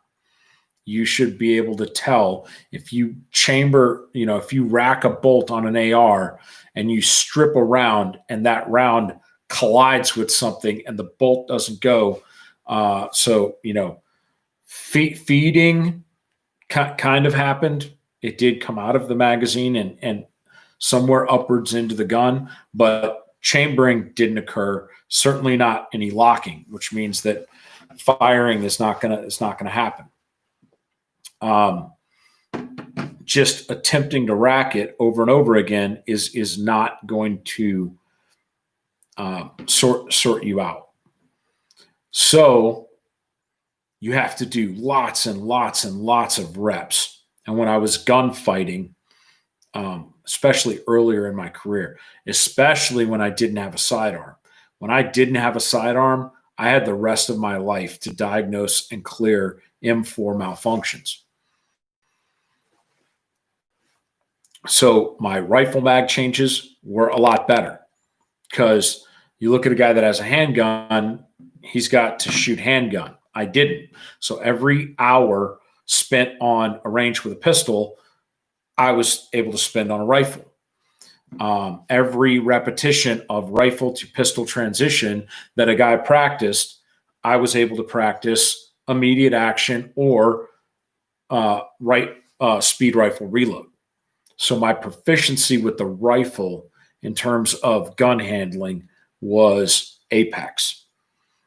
And my rifle gun handling went down significantly when handgun was brought on board, which I was fine with, because there sometimes, if you clear a very complex malfunction, but that complex malfunction happened because you had catastrophic parts failure in your weapon, your ejector is blown out. It is no longer on the face of your bolt. It's gone, missing. There is a hole there. That gun is only going to fire one round at a time. It's going to fire and it's going to pull, it's going to extract that casing back. That casing is not going to leave the weapon. The bottom of that bolt is going to catch the next round, and the case still on the bolt face and the next round are going to crash into each other trying to get back into the chamber. That gun's deadline. For the purpose of that gunfight, you aren't getting past that. Having your ejector blow out on your gun, having the extractor pin come out, or the little piece that the horseshoe-shaped looking hole that the extractor pin goes through to catch the extractor to become the hinge, if that breaks off, and so the pin is still in place, and the hole that the pin went through on the actual extractor is still there, but the extractor, to include its hook and its piece of locking lug, are fucking gone out of the side of your gun, you ain't getting no casings out of that chamber, man. Boom. Bolt unlocks and pulls back with nothing. So that gun is done for the rest of that gunfight. Might as well take it and just break it over your knee. It's done for that gunfight. So having another gun, kind of cool, even though that other gun can't shoot as far as the other gun. So if you're mixing it up, behind rocks, piles of rocks, 125 meters apart from one another on opposite faces of opposing ridge lines across a valley, better be good with your handgun, because it's not as capable of a weapon system, but it is immediately available. So going back to diagnosing malfunctions, well, actually, you went even higher to that, and you want to talk about tactical versus speed reloads. If my rifle is down and my pistol is out, and I've engaged people with my pistol, and the element is continuing to push forward, I have to get this rifle back up. I don't want to take this pistol and throw it in the murder bucket to put both hands on the rifle and start working through the problem. Jason Falla from Redback One, the guy basically made an entire POI on this shuffling of rifle to handgun back and forth between one another, with timed standards and all of that. Really aggressive, high-end gun handling. But there's no absolutes. If I'm running a, factory 17 round mag with a +5 in 9mm, +4 in 40. If I'm running, this mag, I've got 22 bullets plus one in the chamber, 23 bullets. And so if I draw my pistol with 23 rounds in it and I fire a single round and just pop this dude in the grate, CNS hit, and I cut the string and he's done. DRT, dead right there. Am I going to do attack reload? Because my magazine has now cycled and it now has 21 bullets in it. Am I going to do attack reload when what I really need is a working rifle back in the fight? So at what point do you top the pistol off? I'm not even going to say emergency versus tack reload. We're not even that far in the conversation. At what point do I want to put more bullets in the gun? At what point does it become not okay to holster a partially full weapon? That just comes with experience and the totality of the circumstances that are around you. If I'm posted up somewhere static and I'm shooting and my rifle goes down and I shoot some dudes with my pistol and I am not expected or needed in that moment to get up and merge with a larger element because we're going somewhere, then potentially I'm going to take the time to get my pistol sorted out, put my pistol away so that the next time that pistol comes out, it's ready to go, because the next time it might not be one dude. And I might have to do whatever. Or I might get this rifle going, get it going to find out that it's not going. It's done for some reason. And then I'm back to the pistol in my hand, and I now know it is my primary weapon until I find a battlefield pickup and I get another long gun. The long gun I've got is now malfunctioning over and over again, and it's not fixable by me or my ability to diagnose it. So if I had shot, 11 of the 22 rounds in this, put the pistol away, cleared my malfunction very, very quickly, whatever, and now I'm running around with a rifle whose status is unknown. Yeah, it's loaded, but its functional ability is unknown. After you clear the rifle and do whatever, unless you go back to shooting, how do you know? So in a fight where I had eliminated all threats with a pistol, that I have enough time to unfuck my rifle, there's probably not bad guys there. And so when I get the rifle loaded, I have to move around on the battlefield. We're in the operational environment until the next objectively reasonable time for me to apply deadly force. And then it's a die roll, like, rifle going to work? Rifle's not going to work. Who knows? Most of the time, rifle's going to work.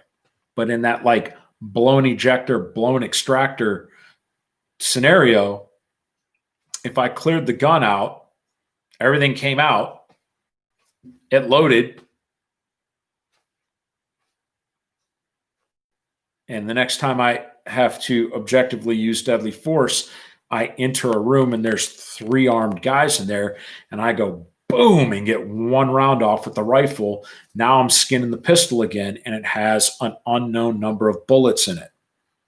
That's why people tack reload, or that's why people top the gun off using whatever technique they're going to use before they reholster, because the next time they have to draw their handgun could be worse than the last time they had to draw their handgun. And it's unknown. It's unknown to you at that time. When you put the gun away, it is unknown to you when and under what circumstances you're going to need to pull it back out again.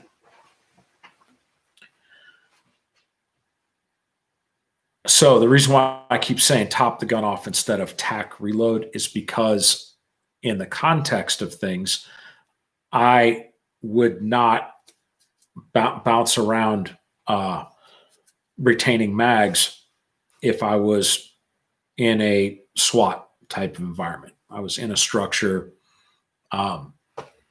permissive environment, whatever you want to call it. So, I'm in that structure. I'm not going to leave that structure and fight for blocks and blocks and blocks and blocks. So I can recover that magazine after the fight is over. Same thing with rifle reloads. If I'm in a house and the purpose of us being in the house is to serve paper, and then after we serve paper, there's some evidentiary stuff. The detectives come in, CSI, whatever, and it's a crime scene. Then the magazines are already there, and so in my paper, like, yep, reloaded. I fired this many. I don't know how many I fired. Blah blah blah blah blah. If you have magazines on your in a dump pouch or in your pockets during the post officer shooting thing, they're going to secure and bag that stuff, because the people that are going to look into that's the things they want to know. How many rounds did you fire? Because they're trying to account for rounds or whatever. So I did not practice reloading with retention very often. Certainly not as much as I did speed reloads or emergency reloads. So my technique was to emergency reload even when, or slide forward reload, even if the gun wasn't dry. So much more like reloading in a US PSA match. Dump it, chink, put another one in there, move out. Never letting yourself get to slide lock, not worrying about the partials that are coming out of the gun, moving. But I'm doing things in a cognitive, deliberate enough manner that in one of my pistol engagements, I did not have any extra ammo for the handgun. I had to go find some. So when I finally secured a mag from someone else, I knew that I didn't have an extra mag. So whatever was left in the mag that was in the gun was going to be my next emergency reload. If the next time I got in a pistol, it was even worse, and I shot through this whole full mag. So would I rather reload a partial into the gun and run that thing to slide lock, or would I rather end up at slide lock after this mag and then have to toss the pistol and start beating, clubbing, hawking, stabbing, whatever? So in that case, I absolutely knew, because it was a deliberate decision, I want the bullets that are in this magazine. I need the bullets that are in this magazine. So then it was a reload with retention, and the partial went in my handgun emergency reload location. So as a general rule, I reload all guns, all pistols like it's a US PSA match, unless the circumstances are that I need the ammunition that's in that partial mag, and there's a potential that I'm going to have to displace and leave before I have a chance to recover that mag. Even if I only had 2 magazines or 3 magazines, I would still dump a partial on the deck and reload so that I could get the gun away, because I want to fight with a rifle. And just the amount of time of doing this, putting this away, stowing this, that's seconds that I could have my AR-15 in both hands, figuring out the fuck is going on here. I want this AR-15 running. None of the, 2 of the 3 times that I've used a pistol on people, I was not happy about the fact that it was a pistol that was in my hands at that moment. If I could go back and do it again, in both of those instances, I would have wanted to have a rifle in my hands. So for me, it's all about the shortest distance to get back to the AR-15. And that's emergency reload for me. Stick it in the holster and gun back up in my hands. What the hell's going on here? As far as diagnosing malfunctions, some of that can be done by feel, but the idea of not looking, I am not going to be diagnosing problems while there's still an active threat. Even when it comes to reloading, anybody that is good, that is taught emergency reload, will tell you that when that gun comes into your workspace, as the magazine goes up at that moment of truth, you should actually be looking at the magazine well and that lead bullet when those two mate. I have never been taught by an instructor or a competitor, instructor, trainer, or a military instructor, trainer, to not physically look at what you're doing at that time. You could stay threat focused all day long, but in the 2 seconds from shot to shot that you're doing an emergency pistol reload, there is a time where you are shifting your focus from who's moving where, what's going on, and your entire world becomes getting this mag right there. And once you have it seated, you can immediately be eyes out and looking at what's going on while you're doing the rest of your gun handling with the pistol. So when it comes to, a malfunctioned rifle, if I put the pistol away, it's because there's nobody needs killing. Now I need to get this damn rifle back into action. Yes, I am going to look at and diagnose what's going on with this gun. I might try immediate action if I did not try immediate action because I went to my pistol. But if I rack it and I don't feel proper cycles of function going on, then I'm immediately going to go into remedial action. I'm going to lock this action open and I'm going to start looking for brass and clearing it out of the gun and then getting a mag in there and then attempting to load. And if it doesn't feed, chamber, and lock clean, then I'm going to have to start to question what's going on with this gun.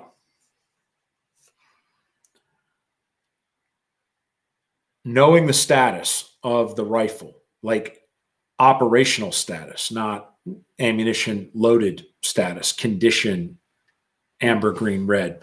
Talking about knowing whether or not the gun is successfully getting through the cycles of function is important to me. It's important enough to me that I've cleared malfunctions in real war, and there were ballistic backstops available, and I actually called out test fire and fired the weapon in a safe direction. Boom, boom, boom. Click, back on safe, close the dust cover. My rifle is up. I just fired it 3 times in a row after clearing out the malfunction. I know the next time that I shoulder this rifle that the chances of it working are up here. If the ejector was completely gone, it wouldn't go boom, boom, boom. If the gas system had been completely compromised because I sustained a bullet impact that actually struck my rail and perforated the gas tube, so I have complete gas leakage and I'm not getting any back pressure to cycle the rifle, I would not be able to, in the dark by feel, oh, look, there's no bullets in here. Oh, I can do this. I have all these great high-speed techniques to figure out what's going on. Really, in the dark, did you notice the fucking hole on the top of your rifle? Test fire will sort that shit out. Now, domestically, can't just be randomly firing your rifle. So that's something to think about. That's one of those tactics, techniques, and procedures that that may not be legally applicable. I've been in places where I was concerned about ricochet, and shot a dead animal that was there. Like, yep, that'll stop bullets. Boom, boom, boom, and fired 3 rounds into a carcass because I knew that those rounds would be captured in there, and I wouldn't be zigzagging bullets around in a room where my guys are stacked up, ready to do whatever. So, and I know of an incident where a guy cleared a malfunction in his rifle, got back with his group of guys, and then ended up coming face to face with another dude and got another click. His first attempt to use the weapon after he had cleared the malfunction resulted in failure. And he ended up the distance was too short to be able to get his rifle out or his pistol out.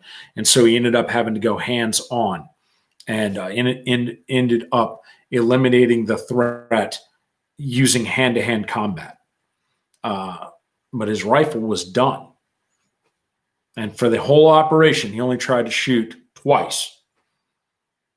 Click, reload, fix, repair, click.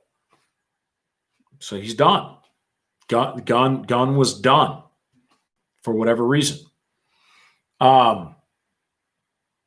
So there are a lot of people that will tell you reload with retention, as soon as it is safe to tactically do so, is the way. Reload with retention after a rifle to pistol transition, I do not think is the way. I think you need to dump that partial, or if you are but you're betting your life that you're not going to need however many bullets are missing out of that from that other magazine, put the freaking gun away, get the rifle into operation, and then be cognitively switched on enough. There are always pauses where you're waiting to do something. Get more people, call up the robot, bring up the canine. There is always an opportunity in a fight where if you know you're not 100%, even if you're pulling security, if there is somebody else that doesn't have a job, letting them know to come replace you, take over your job so that you can step in to the center of a room or a safe area, and you can focus on getting yourself unfucked, which in this case would be removing a partially loaded pistol with my fully operational and topped off rifle slung, and then conducting a reload with retention if I had made the call. And that call could have been made 5-7 minutes ago. I threw the gun away. I got the rifle back up. I did whatever. Maybe I haven't fired anymore. Maybe I have. Now I'm taking myself out because we're not moving this second. I never do anything when I'm pulling security other than pull security. So somebody else takes over my security job and I'm out of work.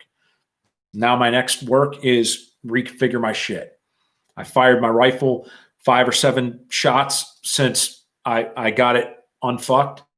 So now it's time for a rifle reload, sling, pistol reload, holster, rifle in both hands, look for work.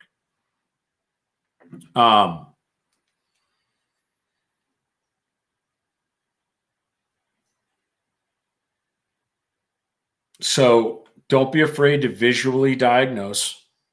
People that train you not to there are people that are training you to not visually diagnose because they're fighting in the dark. I'm one of those people. There are ways that by feel, I am trying to determine whether or not this chamber has been cleared of all obstructions before I attempt to load it again. But that's not my default. That's my worst case. And so in night training, I cleared night stoppages. During day training, because I did a lot of night and day training, during day training, you play it like you see it. There's no pretending. Take it like you see it. So if I can see in the chamber, then I'm going to use my eyeballs and look in the chamber. In an agency or in a place where your amount of day ranges greatly exceed the amount of night ranges or limited visibility ranges that you're training on, then I can see why someone would make you kind of want to execute a nighttime technique during the day, because that's the only way you're going to get the extra reps in. But you should not train yourself to ignore your eyes and do everything by feel, because you're not always going to be blind on the battlefield. Most of the time, you're not going to be blind on the battlefield. And if doing it by feel is not getting me the solution that I want, as soon as I can get to a safe place to use light, keep fighting with this fucking handgun or figure out what the fuck is going on with this rifle. I couldn't do it by feel, but I'm going to give it a shot now. Somebody's going to pull security for me. They should be, just because they've got a rifle and they see me with a fucking pistol, they should be pulling me out anyway. So now I'm back in the middle of the room. Red lens from my helmet. The fuck I got going on in here? Oh, man. Look at this. My extractor is missing. There is a hole there, generally rectangular in shape, on the side of that bolt, sticking out of the front of the bolt carrier, where my extractor used to be. Well, no sense in beating myself up about this. It's fucking useless as tits on a board. Move on. So that's kind of my philosophy on what's important. And you only got so much time to practice on shit. So practice on the shit that will get you killed immediately. And then use your brain as a complex problem solver and solve the complex problem.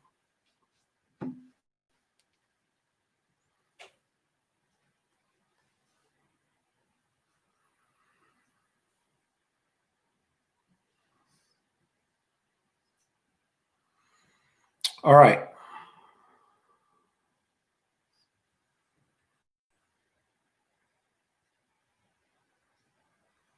Evan.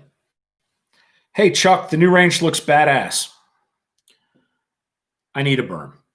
I can get another probably 40 or 50 yards with some dirt on the backside, I think. So I'm right there.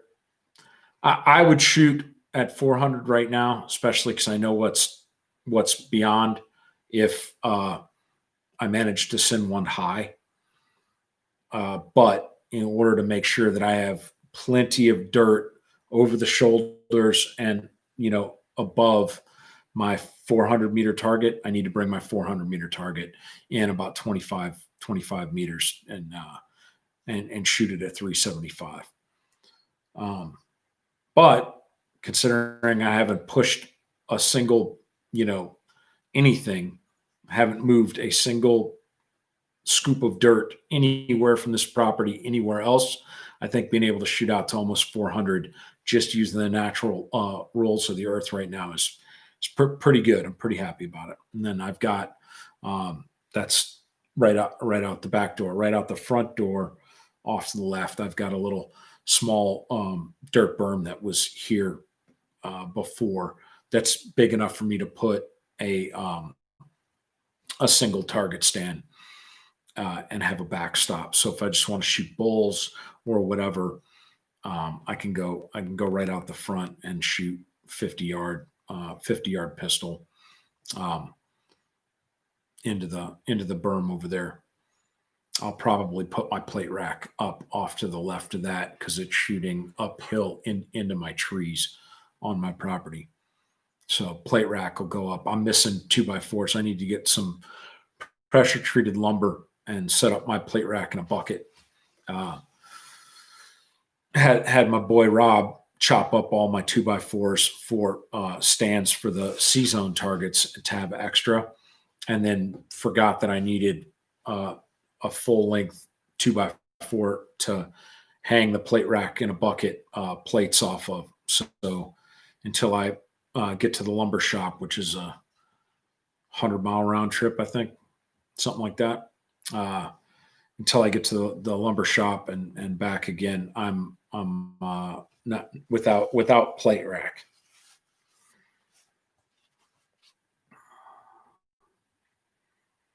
You were part of the discussion earlier today about restructuring your agency's quals to be a B8 over a silhouette and shoot for the tightest group over the heart, spine, or CNS.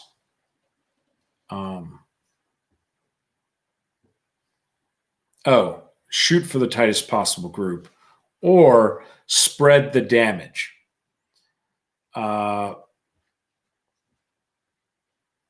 You lifted this point from me. You think on a PNS modcast about shot process, you said shoot for a vital area and life creates the dispersion. That is absolutely correct. But the point was dismissed. How do you manage that with a discussion with somebody who is adamant that spreading the damage is more beneficial? Have them look at all of the shooting statistics. These people that are getting these upper thoracic, all hit upper thoracic shots, very, very few of those is the suspect staying stationary. So, if you, if the suspect is moving and you are returning your gun right back to the same spot, you get the spreading of the wealth. Somebody that thinks that you should be spreading them around has not looked into the physiological component of using deadly force. The human heart is not big. And if you do not shoot them in the human heart, you are not guaranteeing an incapacitation thoracic shot. You're just not. Maybe if you get lucky and hit the ascending aorta, the aortic trunk, or the spine, maybe. So, I see a lot of suspects that get shot and immediately change their wicked ways, but not all of them. Not all of them. FBI shootout. FBI shootout is classic example. The dude with the Mini 14 that would have fucked all them dudes up because we know that rifles are legit. That cat got an incapacitating shot and essentially was a non-factor for the whole rest of the gunfight. And the other dude that didn't have the fucking most casualty producing weapon fucked all them FBI dudes up. So, I hate to go back old school, but the forensic data, that has been derived from the FBI shootout in Florida it speaks for itself. If they had not shot that passenger suspect, if they had not shot him and that dude had dismounted that vehicle with that Mini 14 and fought as a pair with that other guy, I'm not sure any of those agents would have come out of that alive. So, you can't, at the end of the day, it's like arguing with a Democrat. Yes, you have facts and data and knowledge, and they just don't want to hear it because it does not factor in with their preconceived biases and narrative. So it's very difficult to help somebody see the light that just don't want to see the light. So sorry to rain on your parade about that.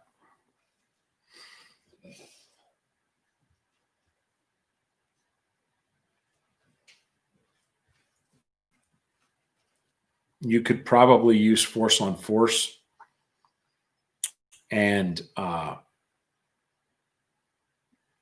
have them attempt to spread the damage around on an assailant coming at them, and look at the shot dispersion of the simunition impacts on a clean shirt, and then have somebody else stay in the fight and fire and look at where those rounds impacted in terms of critical hits, even with the dispersion of the suspect attacking the role player, attacking the guy going through the scenario.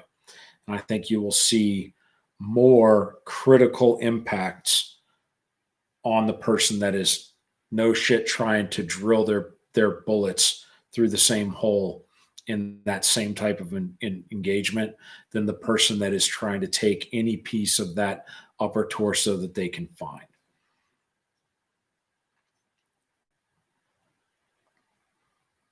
What's the most grueling PT event that you've ever taken part of? Well, I've had some rucks that were really, really, really nasty, but those are kind of just long, long and miserable. But it's your legs, it's your back, it's your core. It's not total body. Probably some of the most physically just destroyed was just being smoked. I had a PT session. When I say PT session, I'm talking about corrective training, getting ordered to do calisthenics by an NCO for an infraction.